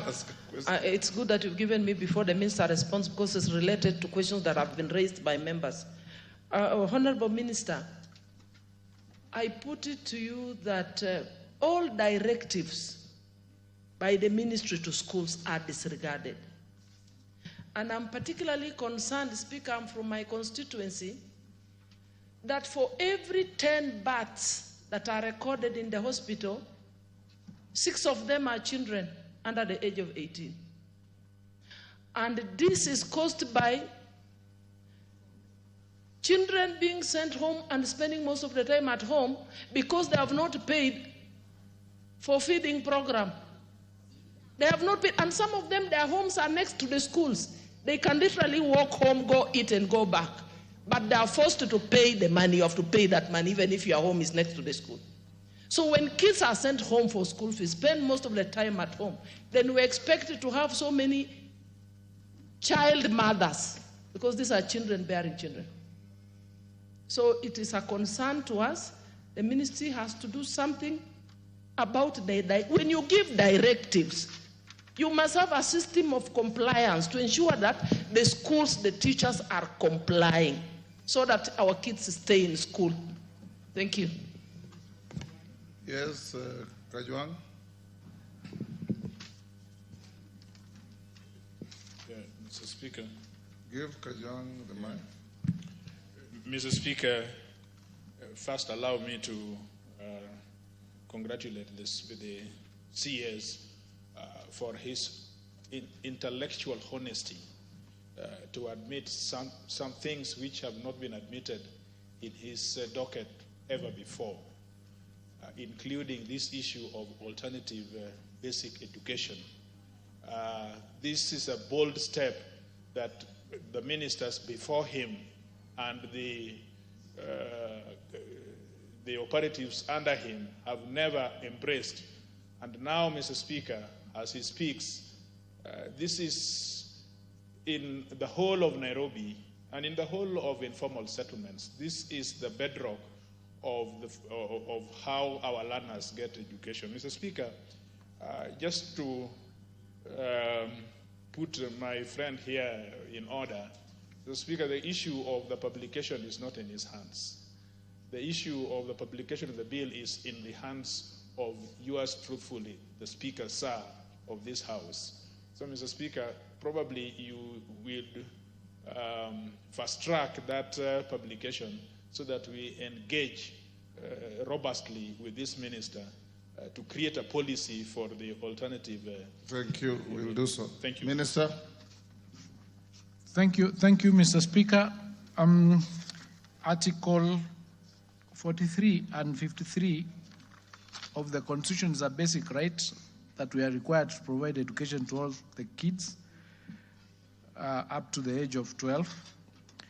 And so if we are not able to do that and somebody else is doing it for us, it is upon us to ensure that we recognize them and we give them the support they need to ensure that we are actually doing what we are supposed to do for the purposes and the interest of those children. So as you do the bill, we are also going to look into in our ministry to see whether it is also time to create a directorate that will be responsible for that particular sector, so that all the answers and the issues can be dealt with just like we are dealing with any other students. So I'm with you on that one, and we'll be on top of it. On the question of the feeding, the school, these lunch fees, these are unauthorized. They are unauthorized levies. In fact, the particular policy in the ministry is that children are allowed to carry lunch or go back home for lunch, or if they do not want to eat lunch, they don't need to be forced to pay. So anybody forcing them or sending them home because they've not paid, it is an illegality. And we've taken the bold decision that going forward, and I did indicate here earlier when I came, that we'll be moving some of these violations, some of these disobediences into levels that they would be criminal. That's why recently when we were saying that if you are caught doing something, you'll be punished and not just transferred, not just told, given you have committed an illegality in one school, then you are moved to another school. Like that other school, it will be all right for you to go and do another illegality there. You need to be punished and ensure that you do not even work in the education sector ever again, so that we have a register of these wrongdoers where we need to check, akin to, when you are getting a compliance certificate or something, so that we can clean this sector. We are willing, we'll bite the bullet and make the decisions that need to be made so that we do right by our children. Thank you.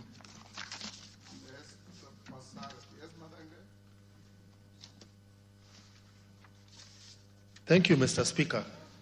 First, allow me to apologize for coming late, but I want to seek the Speaker's indulgence to kindly, with a lot of humility, allow the reinstatement of my question number 096 of 2024. Where were you when I called out? Honorable Speaker, I had to rush to the constituency, having been here earlier in the morning due to something I needed to attend. And in view of the question and what is happening in our universities, I kindly seek your indulgence, Honorable Speaker. Take your seat. Esther Pasares, you can ask your question. Thank you, Mr. Speaker. Mr. Speaker, I rise to ask question number 93 of 2024.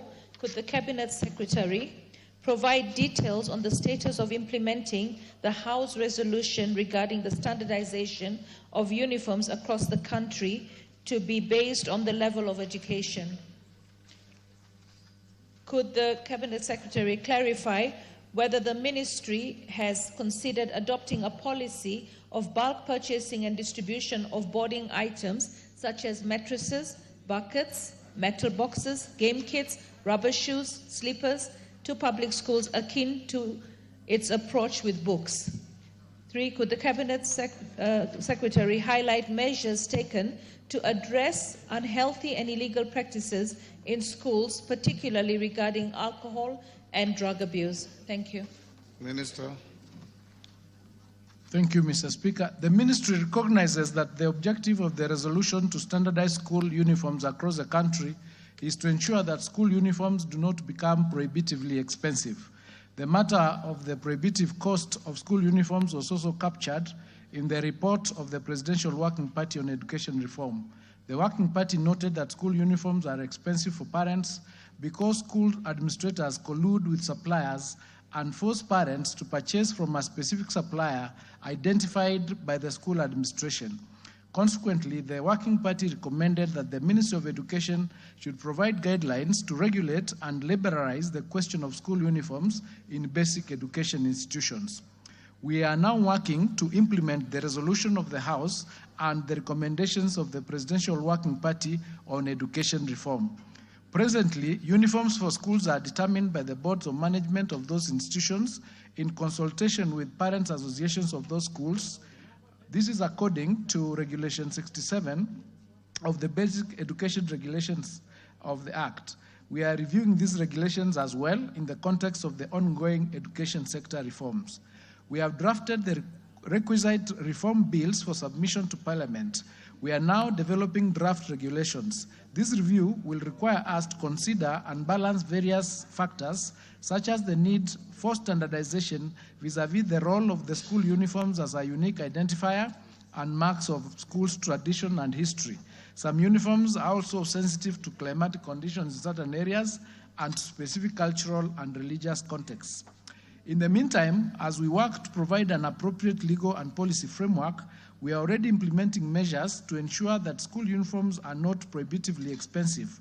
By a circular dated 30th of May 2023, under reference number MOE headquarters /3/13/3, regional and county directors of education were directed to ensure the stoppage of practice where schools stock uniforms and compel parents to buy them, or direct parents to purchase uniforms from specified suppliers. We also note and process the names of non-compliant schools for necessary action within the provisions of the law. The ministry also issued a directive to school principals to the following effect. 1, no school will direct parents to any particular outlet for the purpose of purchasing uniforms, and B, no school will stock any uniforms and boarding-related items whatsoever. The guidelines for the implementation of junior secondary education are clear, and no learner shall be excluded from school for failure to afford school uniform, and that circular is annexed as annex number 3 in our written response. We wish to point out, Mr. Speaker, that under the current legal and policy framework, the scope of the government's role in free and compulsory basic education is limited to paying tuition fees. At the primary school level, the government provides capitation at the rate of 1,420 shillings per learner per year. The rate for junior school is 15,042 per learner per year, and the rate for secondary school is 22,244 per learner per year. Boarding items, Mr. Speaker, are not covered under this capitation by the government. Boarding costs are catered for by parents. In this context, it is the responsibility of the parents to buy boarding items such as mattresses, buckets, metal boxes, and sleepers for their learners. The ministry ensures that the costs of these are affordable by prohibiting schools from requiring parents to purchase these items from specific suppliers or from schools themselves. The funds allocated by Parliament to the Ministry of Education are for capitation to support tuition-related aspects such as textbooks. This is why the centralized purchase of textbooks is funded by retaining part of the capitation to purchase textbooks and distribute them to schools. Mr. Speaker, we have implemented several measures to address unhealthy and illegal practices in schools, with particular focus on combating alcohol and drug abuse. These efforts aim to safeguard students' well-being, enhance the learning environment, and promote moral and social responsibility. Some of these measures include, Mr. Speaker, 1, creating a policy framework. The Ministry of Education has developed policies that outline guidelines for preventing and managing alcohol and drug abuse in schools. These include the National Guidelines for Alcohol and Substance Use Prevention and Management in Basic Education Institutions. Number 2, awareness and sensitization campaigns. The curriculum includes lessons on the dangers of alcohol and drug abuse, helping students develop resilience and decision-making skills to avoid these substances. The ministry also collaborates with organizations such as the National Authority for the Campaign Against Alcohol and Drug Abuse to raise awareness about the effects of substance abuse. Guidance and counseling programs in schools. Schools are mandated to establish or enhance counseling departments with trained teachers who can provide guidance on personal and social challenges, including substance abuse. Peer educators are also trained to support fellow students by sharing knowledge and experience, creating a supportive environment to resist peer pressure. There is also collaborative with the law enforcement. Schools work with local police to ensure rapid response to incidents involving illegal substances, including arrests of individuals supplying drugs to students. We also coordinate efforts between schools, law enforcement, and NACADA to identify and dismantle supply networks targeting schools. We have also another program, enhancement of monitoring and evaluation. Through our field officers, we undertake regular assessments in schools to evaluate risks and vulnerabilities related to substance abuse with actionable recommendations for improvement. The ministry as also a policy of ensuring that schools encourage students to participate in sports, drama, music, and other extracurricular activities that provide constructive alternatives to drug use. Emphasis is placed on nurturing students' talents and interests, keeping them motivated and less likely to engage in unhealthy behavior. I submit. Pasaris. Thank you, CS, through the speaker. CS, I recently took a young girl to school who hadn't gone to school because she had no money. The parents had no money to buy uniforms. This was in a public school in Nairobi County. It cost 30,000 shillings, mattresses, blankets, everything for that family. So the transition is not happening at the moment. I was just wondering, the fact that you provide beds in the boarding facilities, can't you also provide mattresses? Because some of the children are buying 1-inch mattress, 2-inch mattresses, second-hand mattresses, and then they're actually ruining their backs for the future. So it becomes a health hazard. And when I talk about standardization of uniforms, if you look at South Africa, all the schools, they wear practically the same gray, black, simple dress and white shirt. Here we've made uniforms so complicated and very, very expensive. I was just wondering, in your opinion, as per your policy, because transition, we want 100% transition, is a family that is not able to buy uniform able to send their child to school with their home clothes? Because for me, I still feel that uniforms are very colonial.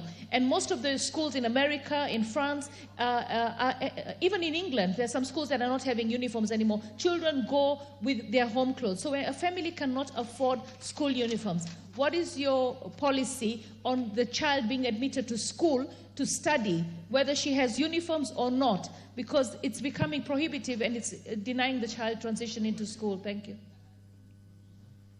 Yes, Minister.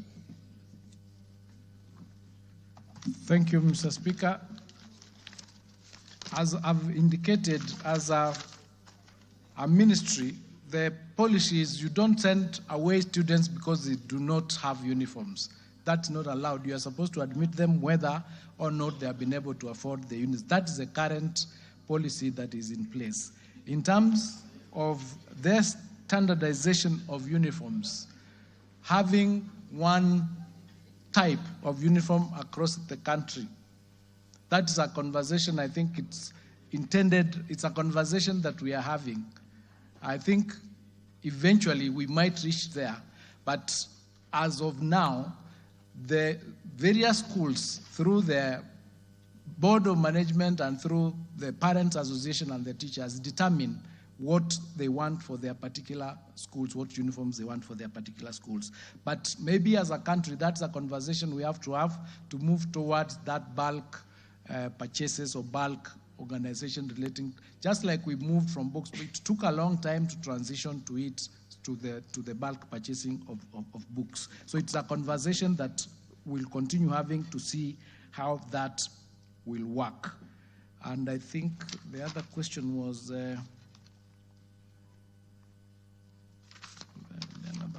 the other was just a narrative of something she did recently. I think it was a narrative, but thank you for that.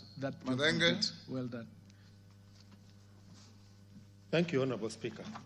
Honorable Speaker, could the Cabinet Secretary explain why undergraduate students and master students at the University of Nairobi Dental School are not receiving lecturers and lectures for orthodontics?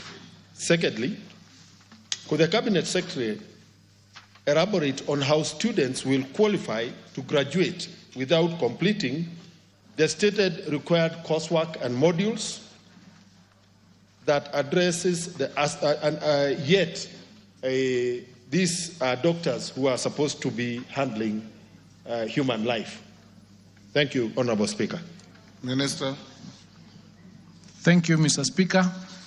Mr. Speaker, the University of Nairobi has clarified that the dental school continues to deliver orthodontics education, even though there were transitions in the teaching staff. In particular, Mr. Speaker, 2 key members of faculty left.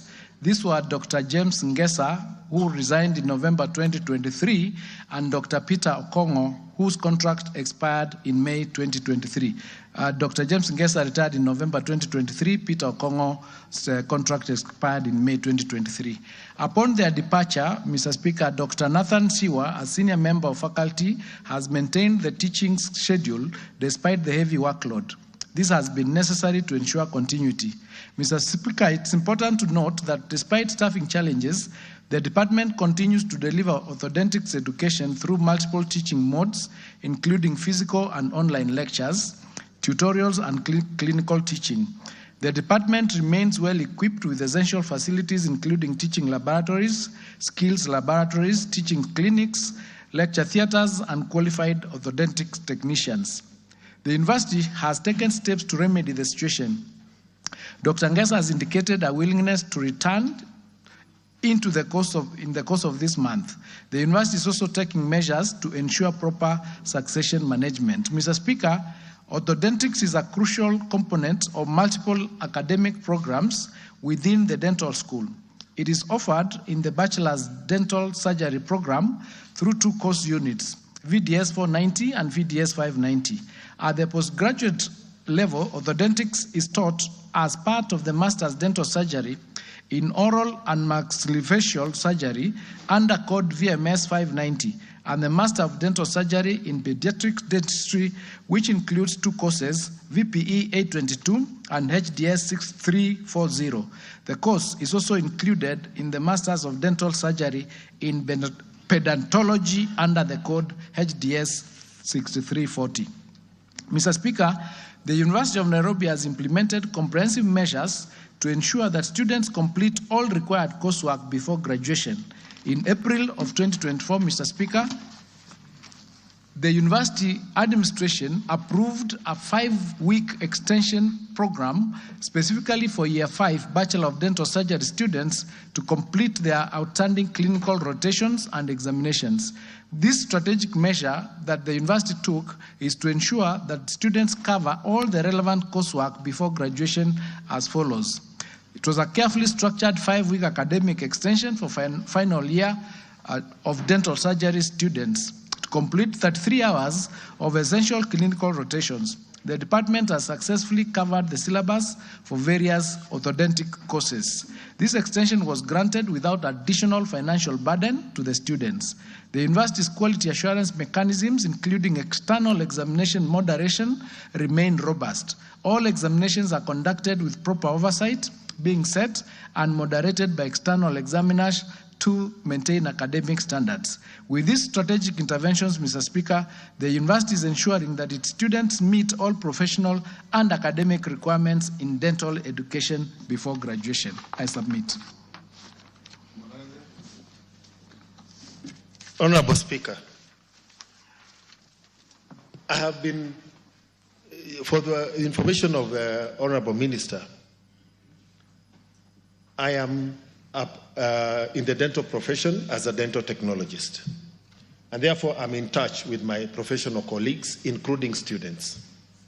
Honorable Speaker, students and their parents, despite not having paying anything extra in coursework, incurred accommodation expenses and food for 5 weeks as a result of the failure by the university to provide lecturers. Honorable Speaker, when you have an entire dental school with only 1 professor and 1 lecturer, taking both undergraduate and master's students, then definitely the quality of training is highly compromised. Honorable Speaker, I dare the Minister to take both a team from this House on a tour of the dental school. The dental units in the dental school are hardly functional, and therefore the clinical output in terms of the clinical hours and contact with patients are not being met. And Honorable Speaker, when we look at what is happening with Moi University, we do not want the same to happen with the University of Nairobi. Thank you. Yes, Kagusha.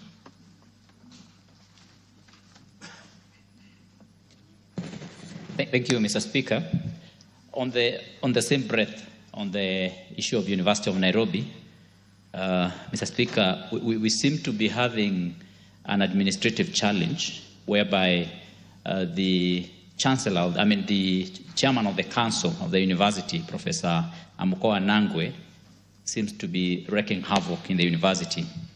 Seems to have removed the vice chancellor, Professor Kiama, despite the fact that he was remaining with only 4 months to complete his term. And of course, he wished to have the renewal of the same contract. But he was not only removed as a vice chancellor of the university, but his professorship as a faculty member in the University of Nairobi has also been revoked. Honorable Speaker, the Honorable CS should explain to us really what could be this bad that you sack or remove a university VC just about 4 months before his renewal, and then you go ahead to sack him as a professor of the university, something that is unheard of, that has not been seen before in this country. Honorable Speaker, the same chairman of the council has also transferred the many staff from that university as if he was an executive chairman. And yet, you know, he's not supposed to be in the day-to-day operations and running of that university. He has, for example, transferred the registrar admin, Mr. Benan Jogona, to Kisumu from a registrar position. He has also transferred the estate manager, Andrew Buka. Honorable Speaker, the University of Nairobi, again, perhaps to ensure that the council chairman has an overriding say in that university, has ensured that all the senior positions in that university remain vacant.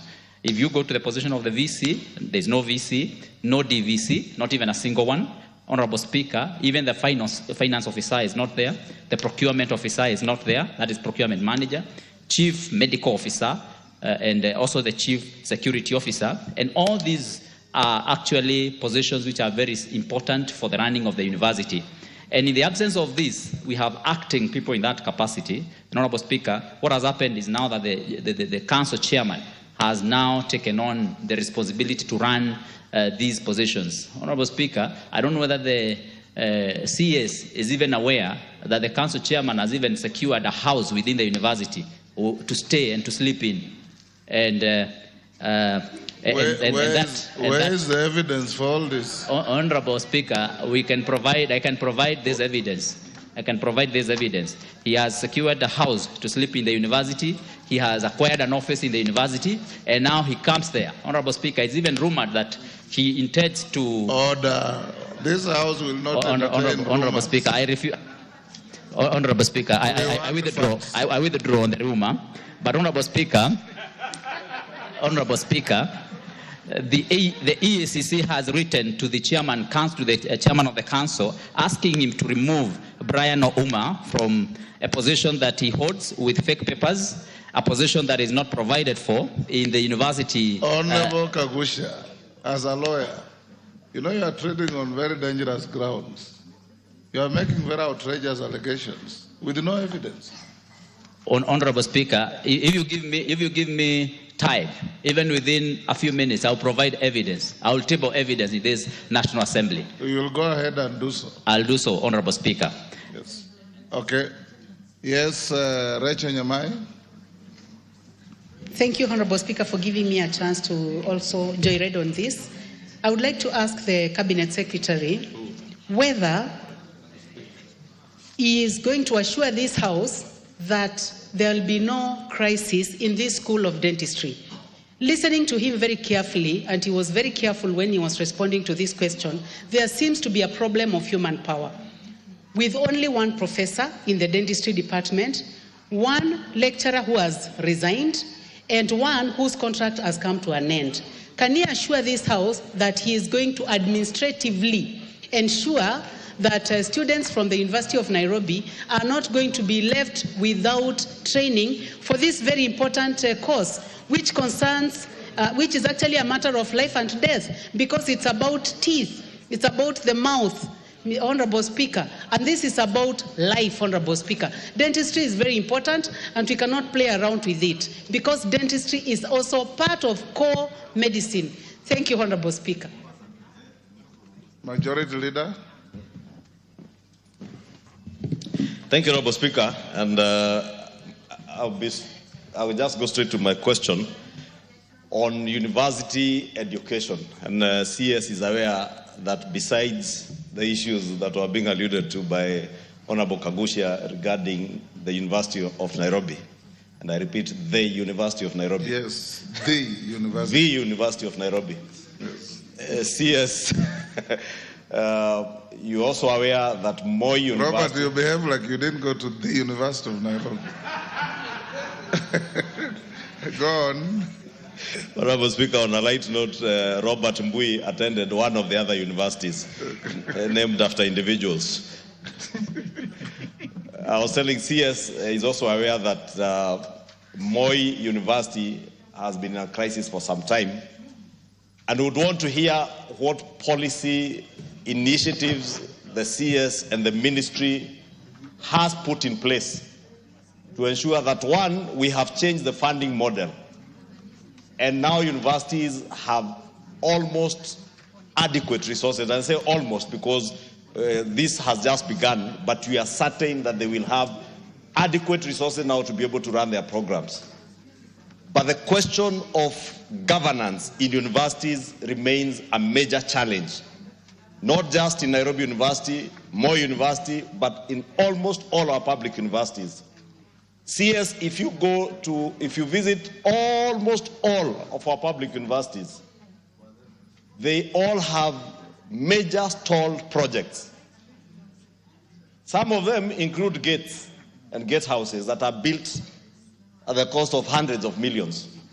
I would want to hear what the ministry and the CS you are doing in terms of policy changes to ensure that public universities do not spend public money that they are getting through the new funding model, because they will definitely get more money to invest in white elephant, mega white elephant projects that are never completed. And they're usually always, not usually, they are always a conduit for pilferage of public resources. CS, my question is just that, what policy initiatives or what policy interventions you are putting in place as a new cabinet secretary in charge of education to specifically deal with that issue in our public universities? Because if the lack of exchequer releases to universities was a problem, the bigger problem is how that exchequer is expended once it gets to those universities. And see, as visit these universities, you will see, whether you go to Moi, whether you go to Nairobi, go to Lwakabete, they had projects there that were left there in the Nyayo days. You go to Kikuyu campus of Nairobi University, the same. Go to Chuka University, the same. Embu University, everywhere. Southeastern University, not a single university doesn't have a mega project that is stalled. And those who sit in the Budget and Appropriations Committee will tell you the kind of lobbying that is usually there during the budget making process to allocate resources to this and that university, but those projects never come to fruition and are never completed. Thank you, Honorable CS. Yes, Minister. Thank you, Mr. Speaker. On the issue of the University of Nairobi Dentistry Unit, we requested for that clarification and we got that report about what they are doing vis-a-vis the challenges they had when the two professors left and what steps they are taking to ensure that there is continuity in the learning. With respect to the particular equipment and the particular laboratories that are dilapidated, this is a replica of almost everything that is going on in almost all the universities. But I can assure you that we are going to make a point of bringing our universities back to what they used to be. And I want to answer the question that was raised by Honorable Kagusha together, generally, because I don't want to go into specifics, because as we speak, we are taking action on the issue of governance in universities. Governance is a very big challenge, is a very big problem that has bedeviled almost all our universities. 23 of our public universities we keep saying in English they're technically insolvent, but I think they're insolvent. So we need to ensure that as we deal with the budget, we also deal with the governance, because you can give an institution money, but if the governance is wanting, that money would not do what it is supposed to do. So we are doing something about it. We are doing currently something about the challenges that Nairobi University is facing. I don't want to go into details because it's alive and active even as we speak. There's a team working on it as we speak. But with respect to what we are going to do to deal with the issues relating to uncompleted projects in various universities, we've requested and we've directed that there be an audit from each and every university on the stalled projects and the costs that are required for them to be completed. And we've also directed that no new project should start until those projects that have stalled are sorted out. So we are doing something, we are cleaning up that space, and we will be coming here all the time, because on issues relating to governance, there are also issues affecting communities and other things. So we'll be coming back to get your support so that as we implement these policies, some of them, as we said, are they're going to be bitter, but we'll need your support in order for us to be able to implement them. All of us are affected by what is happening in the universities, and it's time that we all put our hands on the table, all hands on deck, so that we can be able to solve them. Thank you. I submit. Yes, Wangwe. Thank you, Honorable Speaker. Honorable Speaker, this is a house of records. And when a cabinet secretary responds in affirmative, it means the situation is wanting. Honorable Speaker, the cabinet secretary has just confirmed that 23 of our universities are insolvent. What does that mean, Honorable Speaker?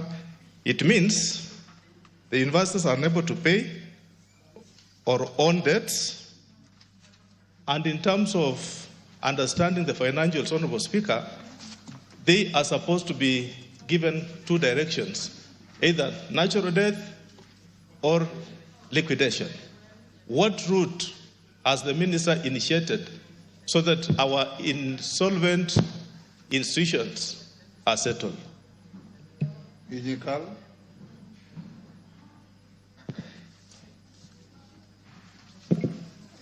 Dr. Inyikal. Thank you, Mr. Speaker, for giving me this opportunity.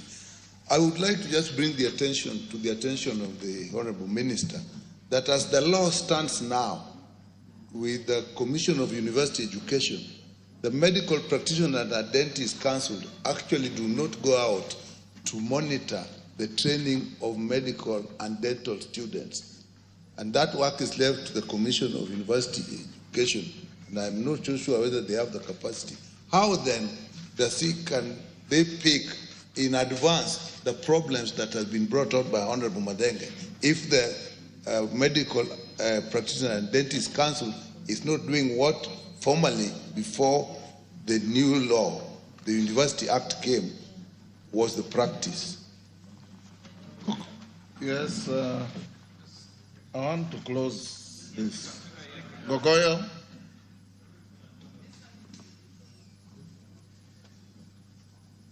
Thank you. Speaker, mine is just brief. Earlier on the CS, because I want clarity, Mr. CS, you are aware that TSC has confirmed that they lack science teachers in this country. What are you doing? Because it is the ministry that owns the colleges. What are you doing to make sure that we have science teachers? In my constituency, there is no deployment of any teacher for the science lesson for JSS. All that we have are in the arts. What are you doing to make sure that in the present and in the future, you will have science teachers to go to schools? Because it is clear that there is a deficit. And TSC has said they have none to deploy. Minister. Thank you. On the question of the insolvency or the technical insolvency of the universities, This is why the new funding model was introduced in order to ensure that universities have sufficient funds to be able to turn around. Based on that, and based on the simulations that have been done, all our universities that are in this situation with proper governance will come out of the doldrums in the next 3 or 4 years. So that is the program that is in place to ensure that we do not lose our universities. On the question of the Commission of University Education and the Council, we are undertaking currently the amendments of the laws, including the Commission of University Education Act, to ensure that it is harmonized and it is aligned, to ensure that there is no contradiction on the duties and responsibility that the various organizations that deal with the various medical institutions or other educational institutions, including engineers. There is no conflict. We are working on the harmonization so that it is smoother and it will be more effective on what it was initially intended to do. And Q is working with all the professional bodies to ensure that whatever issues that are of conflict within their mandates are aligned, and we have a body that is fit for purpose. On the issue of the science teachers that are lacking, we have started working with the semester to ensure that a number of teachers are employed, and there are a number of teachers that have not necessarily the whole of science, because I understood that what TSU was saying, for example, mathematics, they are not labeling maths as a science subject. So that we are working on that to see what does it really mean to say this is a science teacher. So those we are working with them to ensure that even as admissions are done, a lot of students, a lot of learners, a lot of graduates take the science courses vis-a-vis some of the what we could call where is the word going? There's a word. I'm saying there's going to be okay, I'll remember it, but we are doing something towards encouraging students to apply for more science courses and ensuring that we have some programs that we support them. For example, we want to come up with support in terms of resources so that if somebody is going to do science, is supported that much more than somebody who's going to do art, so that we can get much more students coming in. Affirmative action. Affirmative action, yes. Thank you. It's been quite long. Yes, Robert Mboy, the very last. Thank you, Mr. Speaker, for your indulgence, and I first want to apologize for having come after the minister to ask this question. Mr. Speaker, I rise to ask question number 16 of this year to the CS. First and foremost, can the CS provide an update on the status of preparedness by his ministry to the transition of grade 8 learners to grade 9, which is happening at the end of this year? Mr. Speaker, the second one is, could the minister provide a report on the number of classrooms planned to be constructed and the number of classrooms that have already been constructed in readiness for January 2025? Number 3, could the minister outline the plans put in place by his ministry to ensure seamless transition of the learners from grade 8 to grade 9? And finally, to clarify whether there are adequate teachers to support the learners transiting to grade 9, and indicate whether there are any plans by the ministry through the Teacher Service Commission to absorb enough teachers to ensure seamless transition across the country. Thank you, Mr. Speaker. Minister. Thank you, Mr. Speaker. In preparations for transition to grade 9, we are focused on 3 main aspects: the provision of adequate classrooms and furniture, the provision of adequate textbooks, and the recruitment of additional teachers. On classrooms, Mr. Speaker, the ministry undertook a countrywide assessment which found that a total classroom requirement of grade 9 is 16,000 classrooms. To ensure these classrooms are ready by January 2025, the government has disbursed 11 billion shillings to schools across the country for the construction of 11,000 grade 9 classrooms. A further 6.8 billion has been allocated to the National Government Constituency Development Fund, being 3.4 billion from the Ministry of Education, matched with 3.4 billion from CDF, for 6,800 classrooms. The 18 constituencies in Nairobi County have been allocated another 1 billion shillings for infrastructure development through CDF. Mr. Speaker, we take the opportunity to thank the members for the work they are doing in their respective constituencies in constructing the classrooms, and we really value that support and partnership. Mr. Speaker, every public junior school with learners on NEMIS get 15,042 shillings per learner per year. There is a vote on the repairs and improvement of school infrastructure, which is currently 4,000 per learner per year.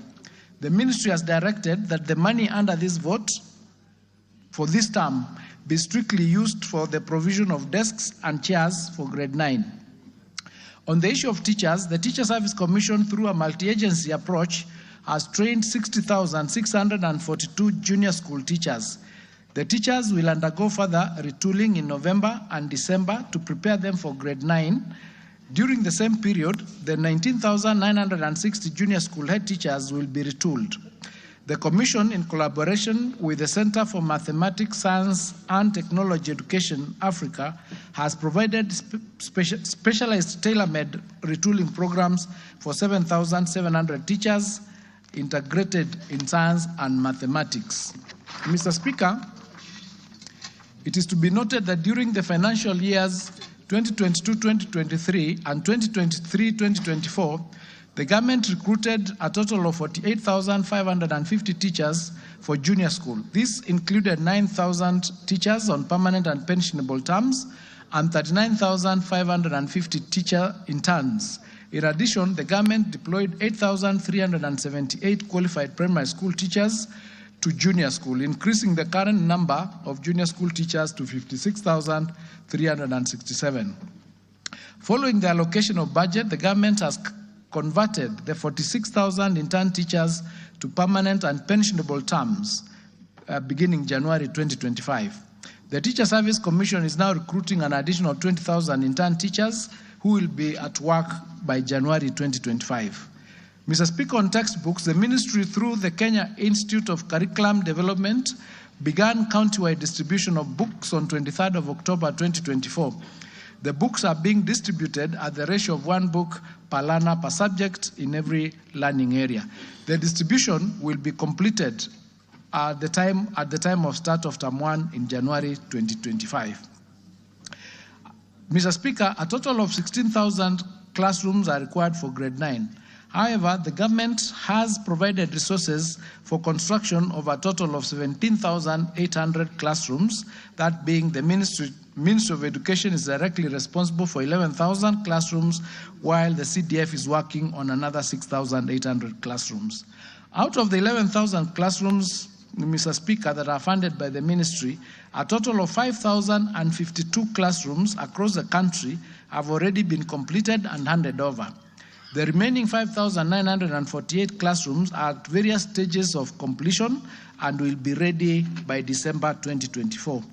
It's expected, Mr. Speaker, that the construction of 6,800 classrooms being done by CDF will also be completed by 2024 December.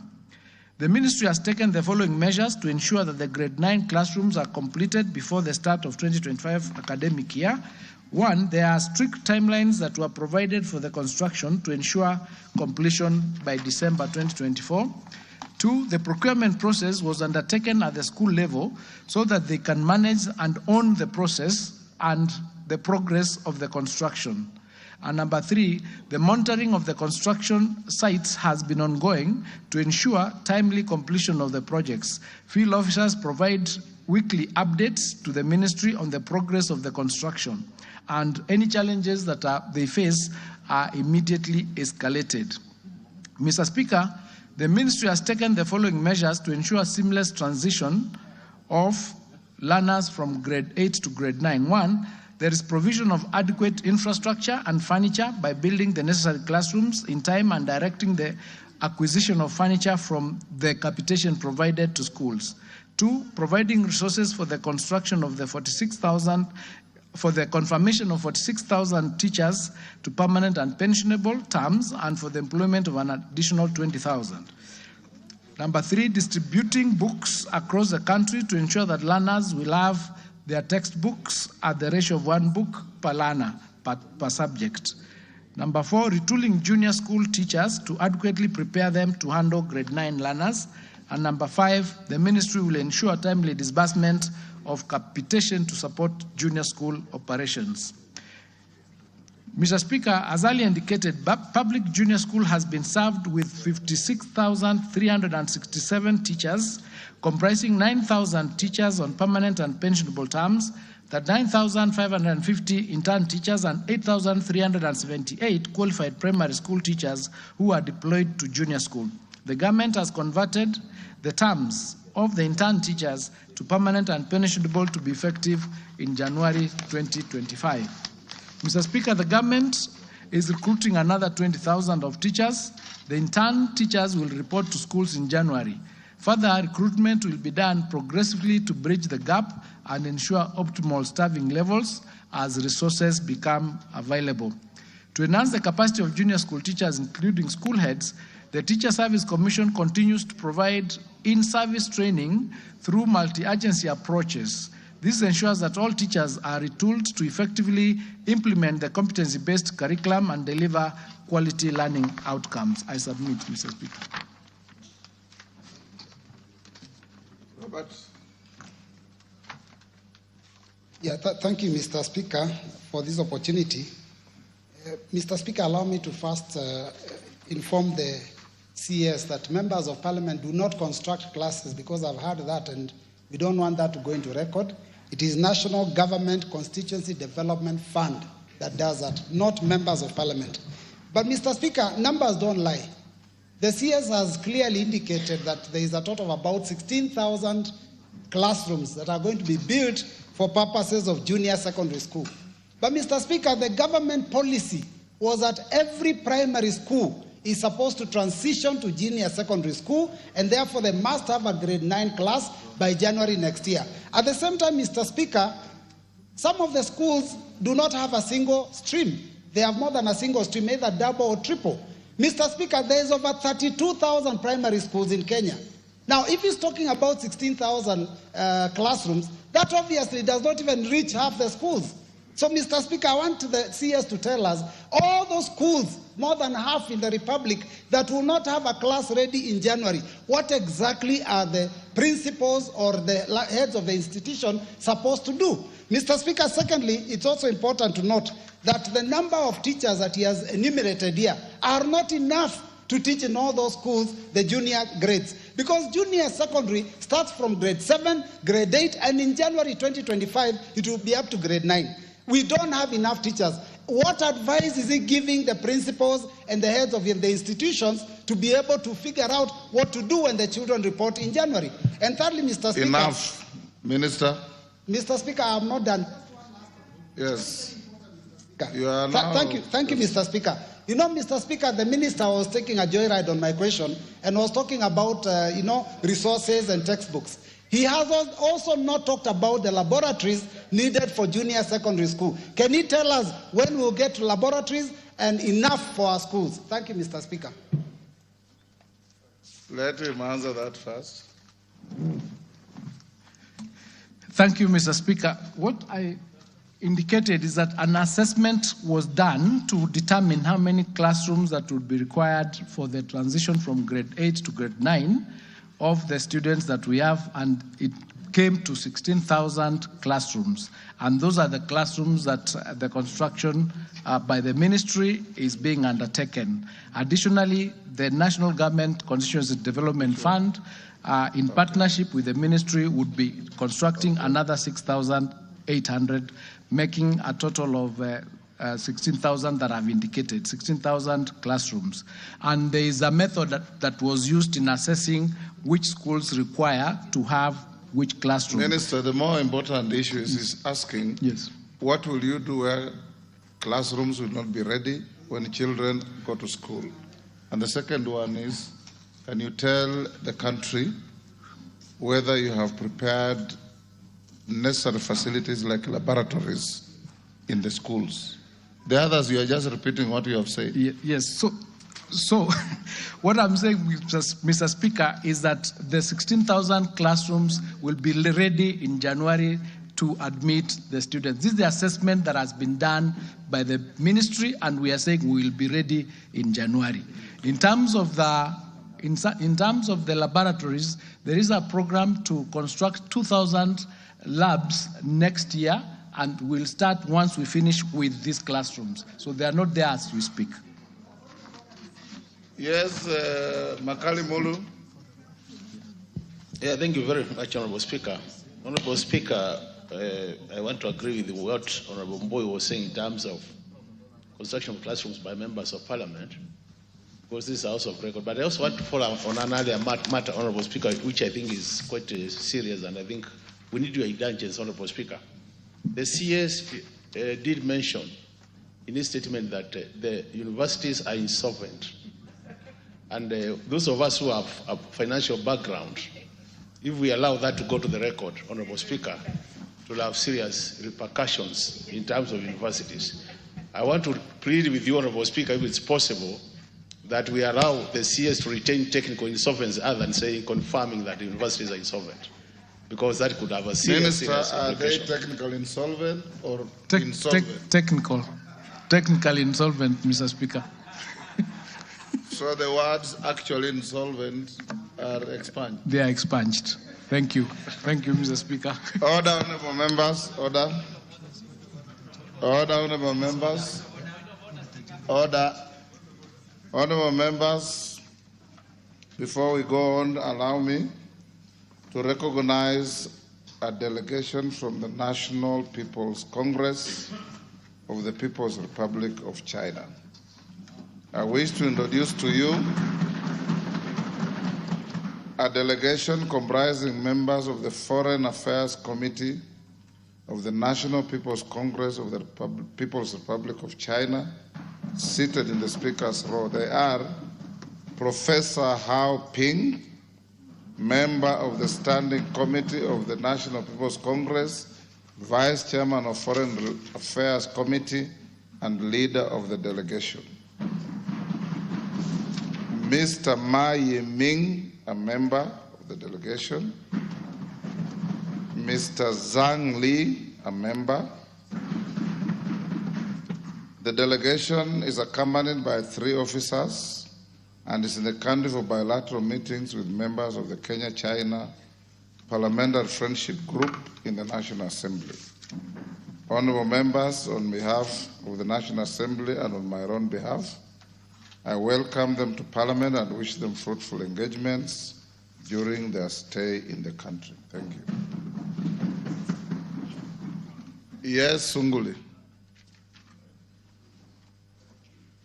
Minister, you hold Mr. Speaker, I wish to join you in welcoming the members of the NPC, the National People's Congress of the People's Republic of China, where I served as ambassador for 5 years. This delegation... You should also be honest to say through the courtesy of yours truly. And Mr. Speaker, I still recall in those days, after you had given me an appointment letter, that you subsequently gave me another letter to say that I was one of the best-serving ambassadors. But it was during your great leadership in the Ministry of Foreign Affairs that the People's Republic of China and Kenya became really good partners, and that a lot of investments went through because of the leadership that we had at that time. We want to urge the House to continue treating the People's Republic of China as great friends. I know that you have not recognized Ambassador Joe Ping. Is the ambassador there as well? Yeah. Oh, I didn't. He was not on my list. Welcome, Your Excellency, to the House of Parliament.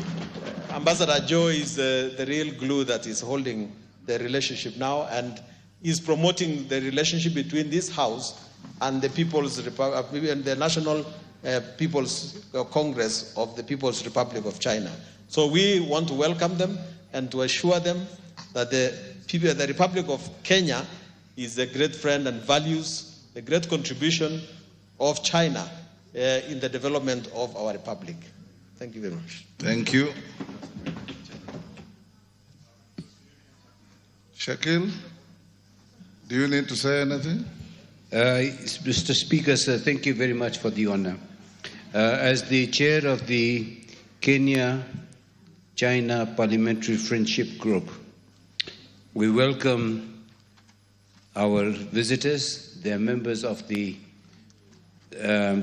Communist Party Congress. They are parliamentarians, and we've already had a successful third bilateral meeting with them. We shall be meeting you a little later on. So, your Speaker, sir, I want to say to you that we've had even the Deputy Speaker has been on one of those meetings, and many others, including. Just welcome them to the House. I just welcome them to the House. Thank you very much. Yes, Elachi. Thank you, Mr. Speaker. Allow me also this afternoon to really thank you for giving us an opportunity to meet the Foreign Affairs Committee of the National People's Congress, and to really thank Professor Hao Ping for indeed the visit that they gave us in China. And I just want to say to the ambassador, indeed you are a true friend as a country, and indeed we will learn a lot from you. But more importantly, we know we have embraced each other, and we shall continue working together to create a better relationship than even what we have. Thank you, Mr. Speaker. Thank you. We'll go back to questions. Yes, Kagusha.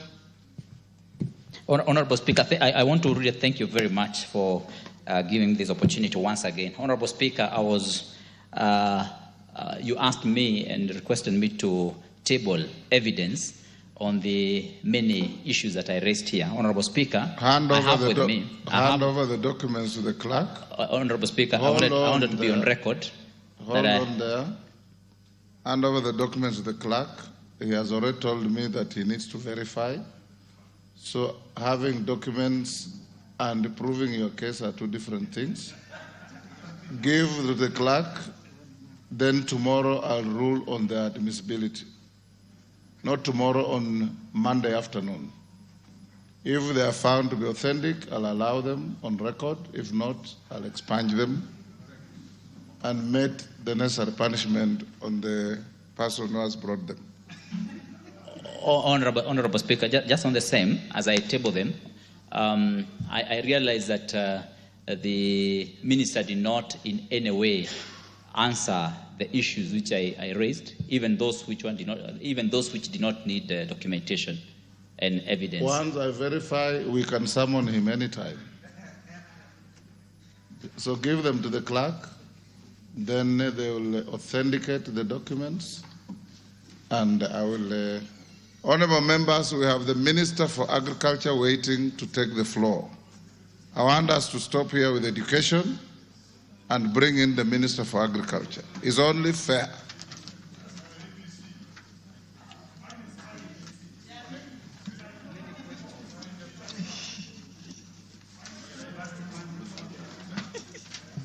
Order, members, in the interest of fairness, you are about 10 of you raising hands. I reject all of them.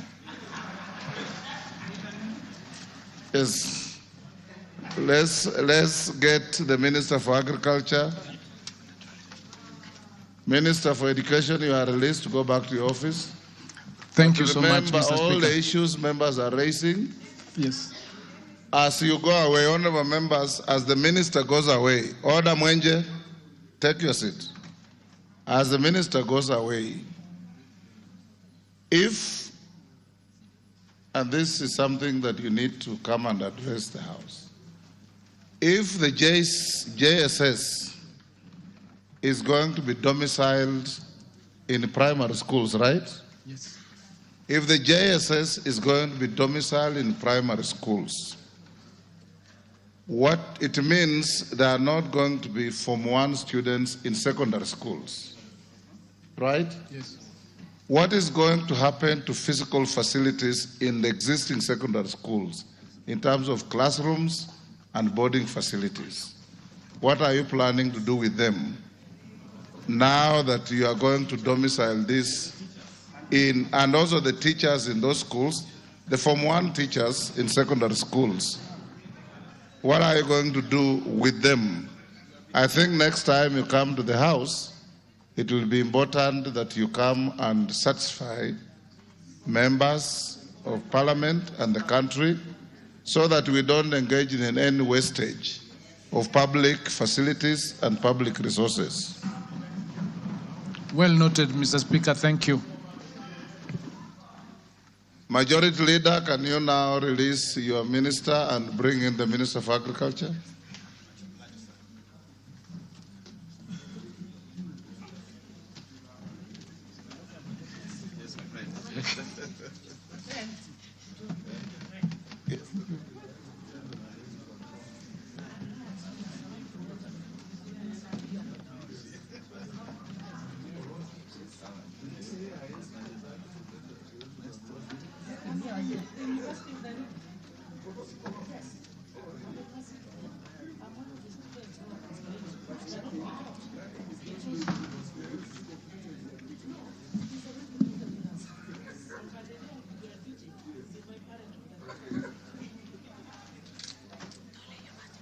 Members with questions to agriculture, be ready.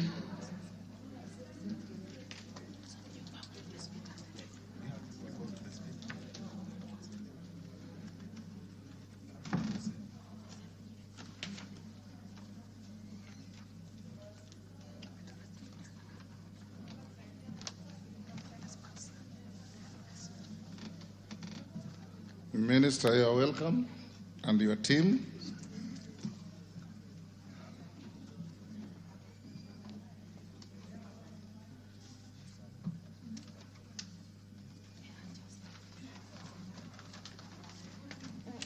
Welcome, Minister, and we will start with question 146 of 2024 by the Deputy Speaker.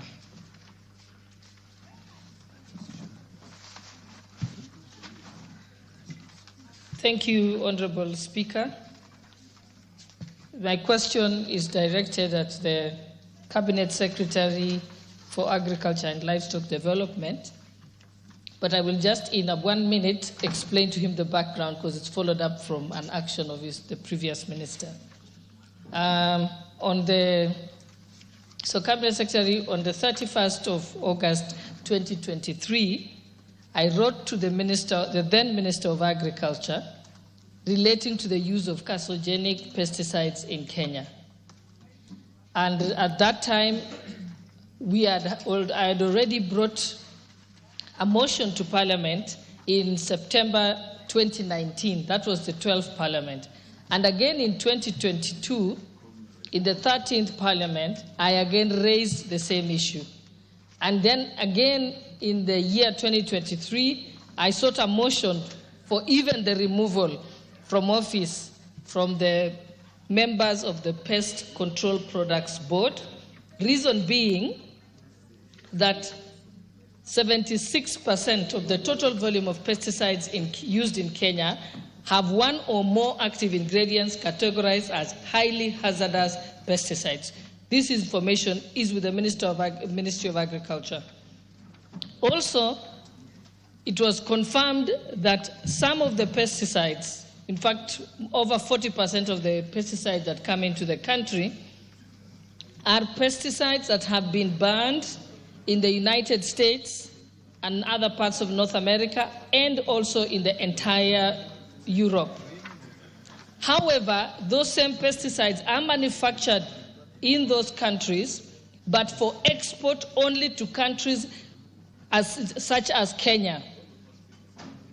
And therefore, we want to ask, what is the status of implementing the recommendations of the National Assembly with regards to that public petition, petition number 70 of 2019, and what steps have been taken by the ministry to withdraw those harmful chemical pesticides in the Kenyan market? And also, what has the minister done to respond to my letter of 31st August 2023, which I also had an opportunity to bring it to your attention during the time you are being vetted for appointment as minister. And lastly, there is also what is being done about ensuring that the pesticide, which was formerly called Roundup, which currently is being sold under a different trade name, but with the same ingredients. What steps have been taken to remove it from the Kenyan market, even though it is known and is public knowledge, again, to the Pest Products Control Board, that, in fact, farmers in the United States were paid $230 million for having developed cancer as a result of use of those pesticides. Thank you, Honorable Speaker. Minister. Thank you, Mr. Speaker, sir. First of all, is to say that, yes, the issue has been, we have been seized of the issue for a long time, and it has been discussed many times with various committees and tabled on 26th August and to the Committee on Implementation. A comprehensive report was tabled in that committee. But what regarding the question, the status of recommended National Assembly Department Committee of Health, we had several issues which were raised there, and the Honorable Member, Boss Chere, is raising, and I'll go through them so that I will indicate what the ministry has done to each particular issue. And the public petition number 70 of 2019 had 7 recommendations that had been addressed by the Ministry of Livestock and Agriculture and Livestock Development. One of the issues was on regulation and distributing and retailing of pesticides. And our response is that the ministry has already gazetted the pest control products and inspection and certification regulations of 2024 on 18th June 2024. The regulation sets the requirements for certification of distributors and retailing of pest control products. So those regulations were the ones which were recommended by the studying that committee, and we have already done the gazettement. So that action has been taken. The other one was the analysis of the products in the Kenyan market. We were requested to analyze the products, pesticide products in the Kenyan market, and the response is that 31 active ingredients and associated end-use products have been reviewed, and we have provided an annex, Mr. Speaker, Annex 4 in our report, which details all those pesticides which have been analyzed. The active ingredients have been analyzed, as we were requested by the committee to do. The development of the highly hazardous pesticide, what we call HHPS strategy, is also ongoing in partnership with the East African community.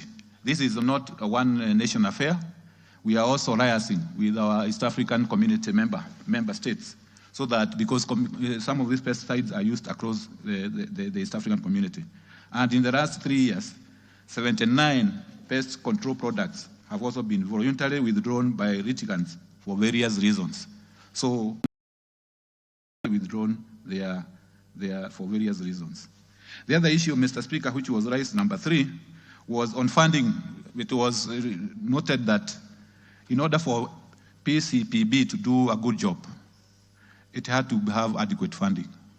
And PCPB has been underfunded until the current financial year, when funding was enhanced, and we accepted that. The raw funding caused the delays in reviewing the active ingredients in the petition, review of the regulations in the Pest Control Products Bill, However, development and review of regulations require public participation and also conduct of regulatory impact assessment, which requires a lot of resources, as you agree with me. And the funding needs to be to enhance so that the PCPB can do its work. So from this year, we have seen increased funding for PCPB, and we are hoping that it will do a better job in terms of making sure it does what it was requested to do. The other issue which was raised is the annual publication of pest control products that have been withdrawn or banned. And I report, Mr. Speaker, sir, that PCB publishes normally a list of withdrawn active ingredients and decisions, a list of withdrawn active ingredients and decisions. It also publishes a list of banned products, list of the registered products, and a list of restricted products on its website. And we have provided also in our report an Annex 5, which indicates some of these products which has been withdrawn or restricted. So, and the ones which has been banned, actually in Annex 5 is on banned products in Kenya. So you see, members, you see there are 45 of them which have been banned in Kenya, and they are listed there from the herbicides, insecticides, and other products. So I don't have to go through the whole list of the products which have been banned, but the list is provided as it was requested. Then number 5 was the amendment to the Pest Control Act. We were requested to do the amendment to the Pest Control Act.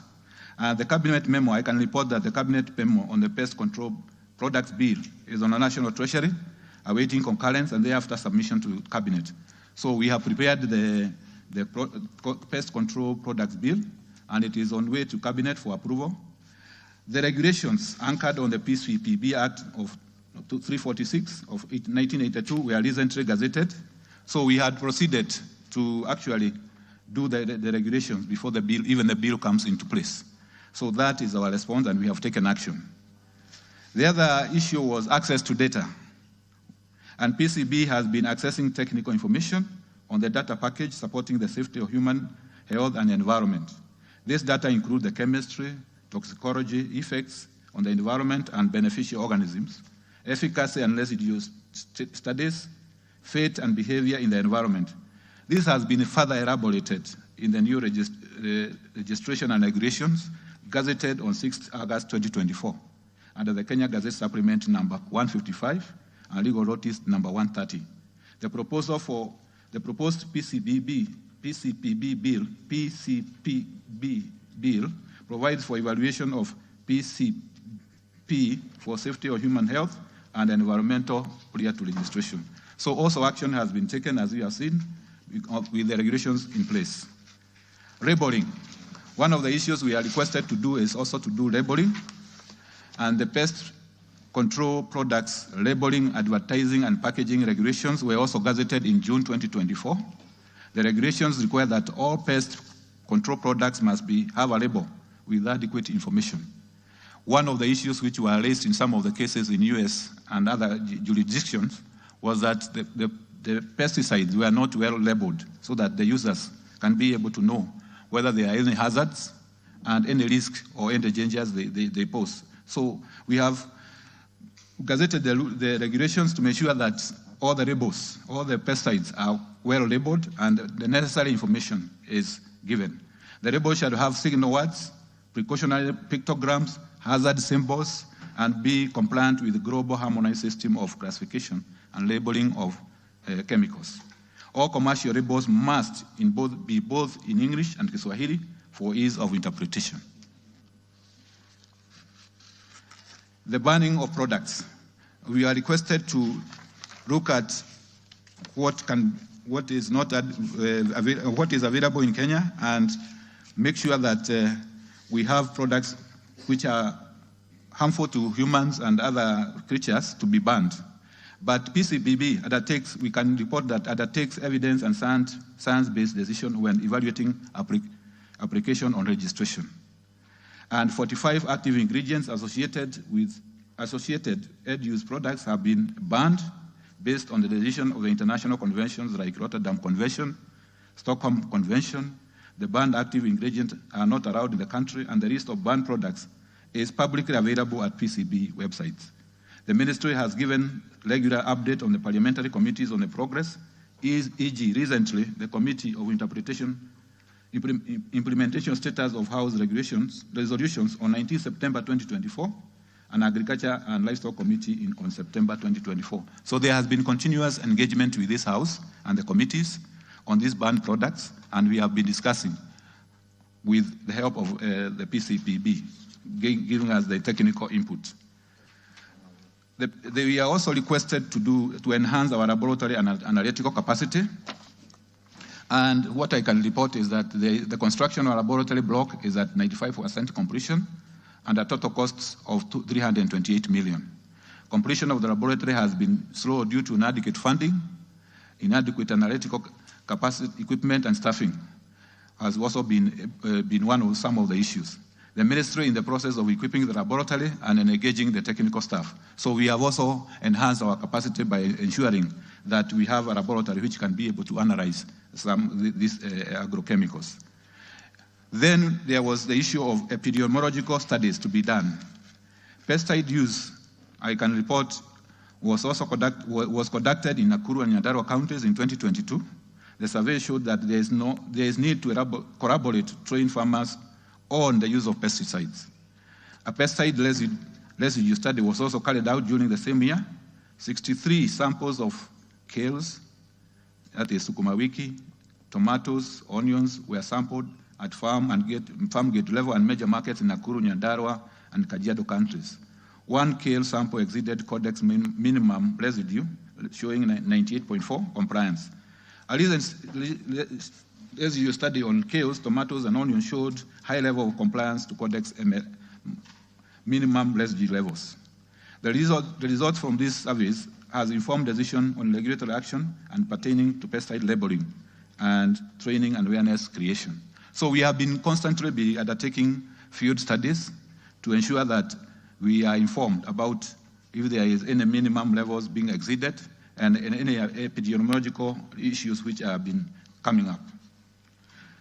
Then there was the issue of enhancing and promoting training and public awareness of these pesticides.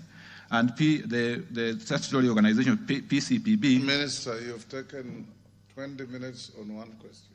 Yes. Not acceptable. Sorry, sir. Because the issues. Answers must be precise and concise. Okay.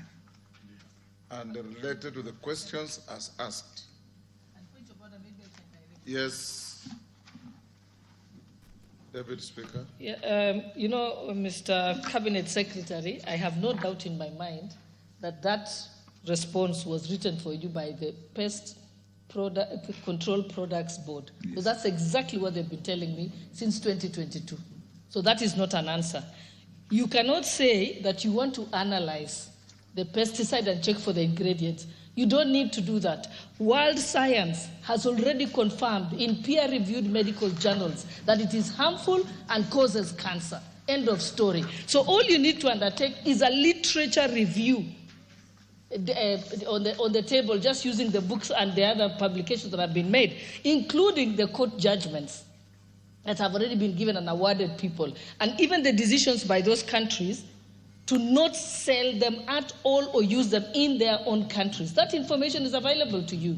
You also know very well that for all our exports, any flowers or vegetables that leave Kenya, if you don't use organic pyrethrum-based pesticides, it is returned back.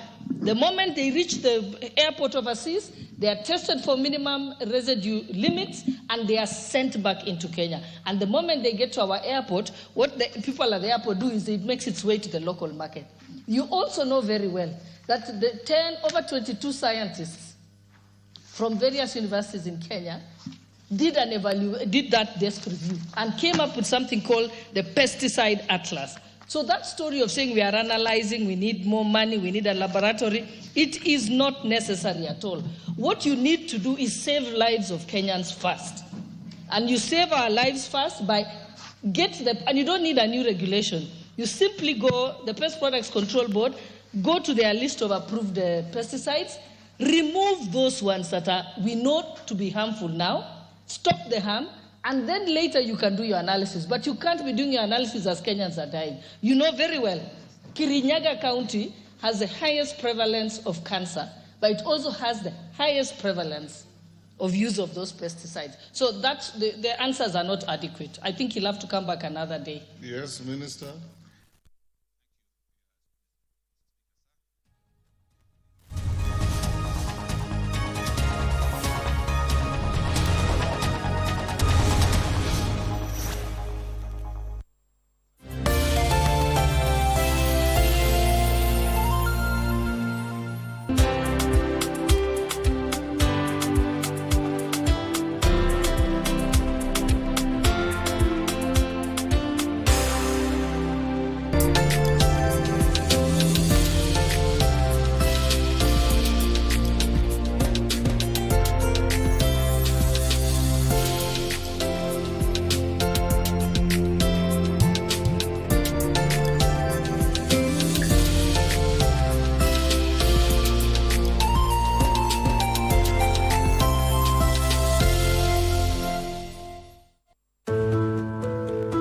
Imagine a future where you can enjoy the fruits of your hard work without financial worries. A time when you can truly relax, travel, and pursue your passions. To achieve that dream, you need to plan today. With a cost of living constantly rising and inflation showing no signs of slowing down, the money you need today will be nearly 10 times higher by the time you retire. Without a solid retirement plan, you risk financial insecurity when your active income stops. That's why saving for retirement is necessary. Regardless of your age, it's never too early or too late to start planning. Engage with experts from any RBA registered individual pension plan for guidance in tailoring a retirement strategy based on your current lifestyle, future goals, and desired retirement age. This provides the fixed regular income you'll need after retirement to ensure you live comfortably without compromising your quality of life. The earlier you start saving, the more secure your future will be. Start saving for your retirement today and live your golden years the way you've always dreamed. For more information, visit our website www.rba.go.ke,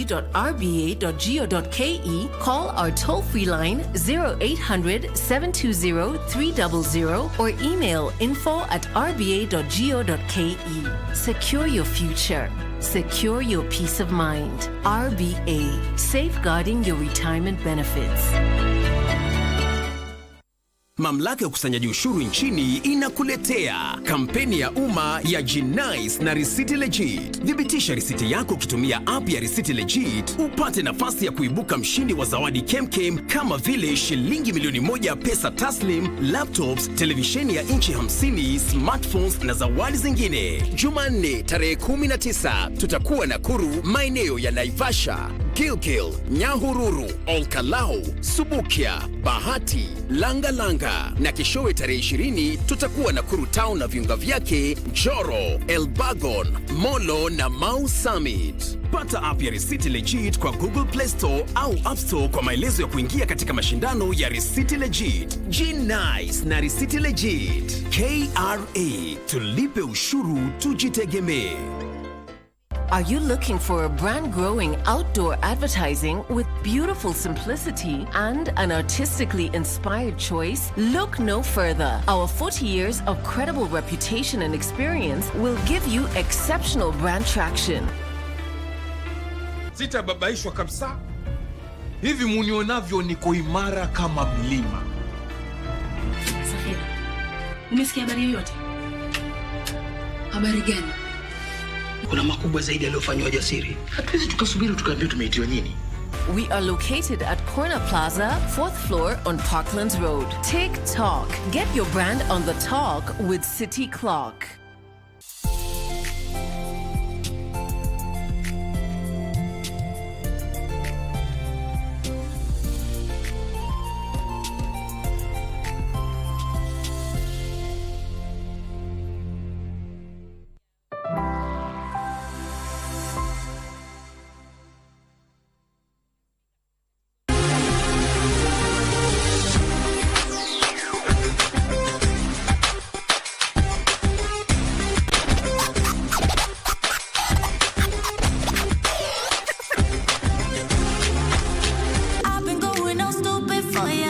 Been going stupid, dumb. Get up, gonna lose it for ya. Gonna lose it all. We already dialing. Only two of us, but we wildin', my love. Yeah. I see things the way you see things. Syncopated rhythms that we breathe in. Got a lot of creeps up. Only one that keeps up. Ain't no logic to it, but we keep it on lock. Take me lucid.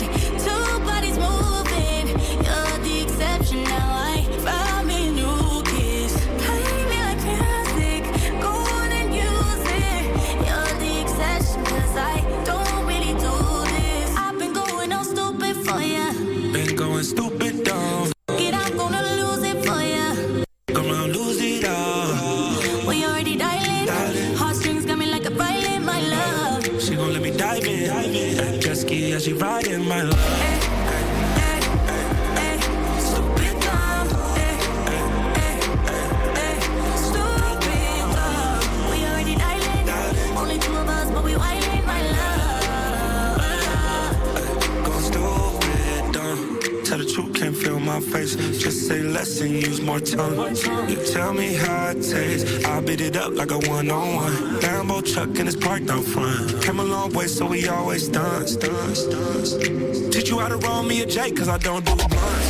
She a tell her little mama official. She throwing it back on me, blowing a whistle. As soon as I left, shawty texting, I miss you. These diamonds, they wet, they like getting some tissue. Tats on my skin, that show what I've been through. Been going in, we made it look simple.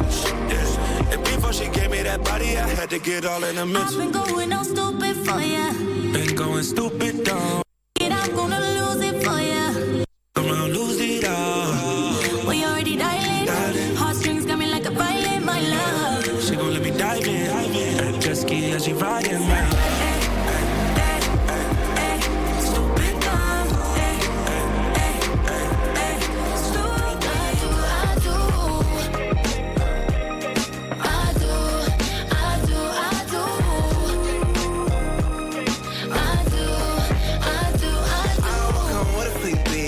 Right across the ocean, I ain't with the small talk. You are my devotion. Girl, if you ain't perfect, I know you the closest. I part the sea for my baby like I'm Moses. Yeah. Come fall in love with a G. You know when I come pick you up, it's a S550. All black on the steering wheel, I might parachute the keys. And you ain't gotta bring a thing, 'cause everything is for me.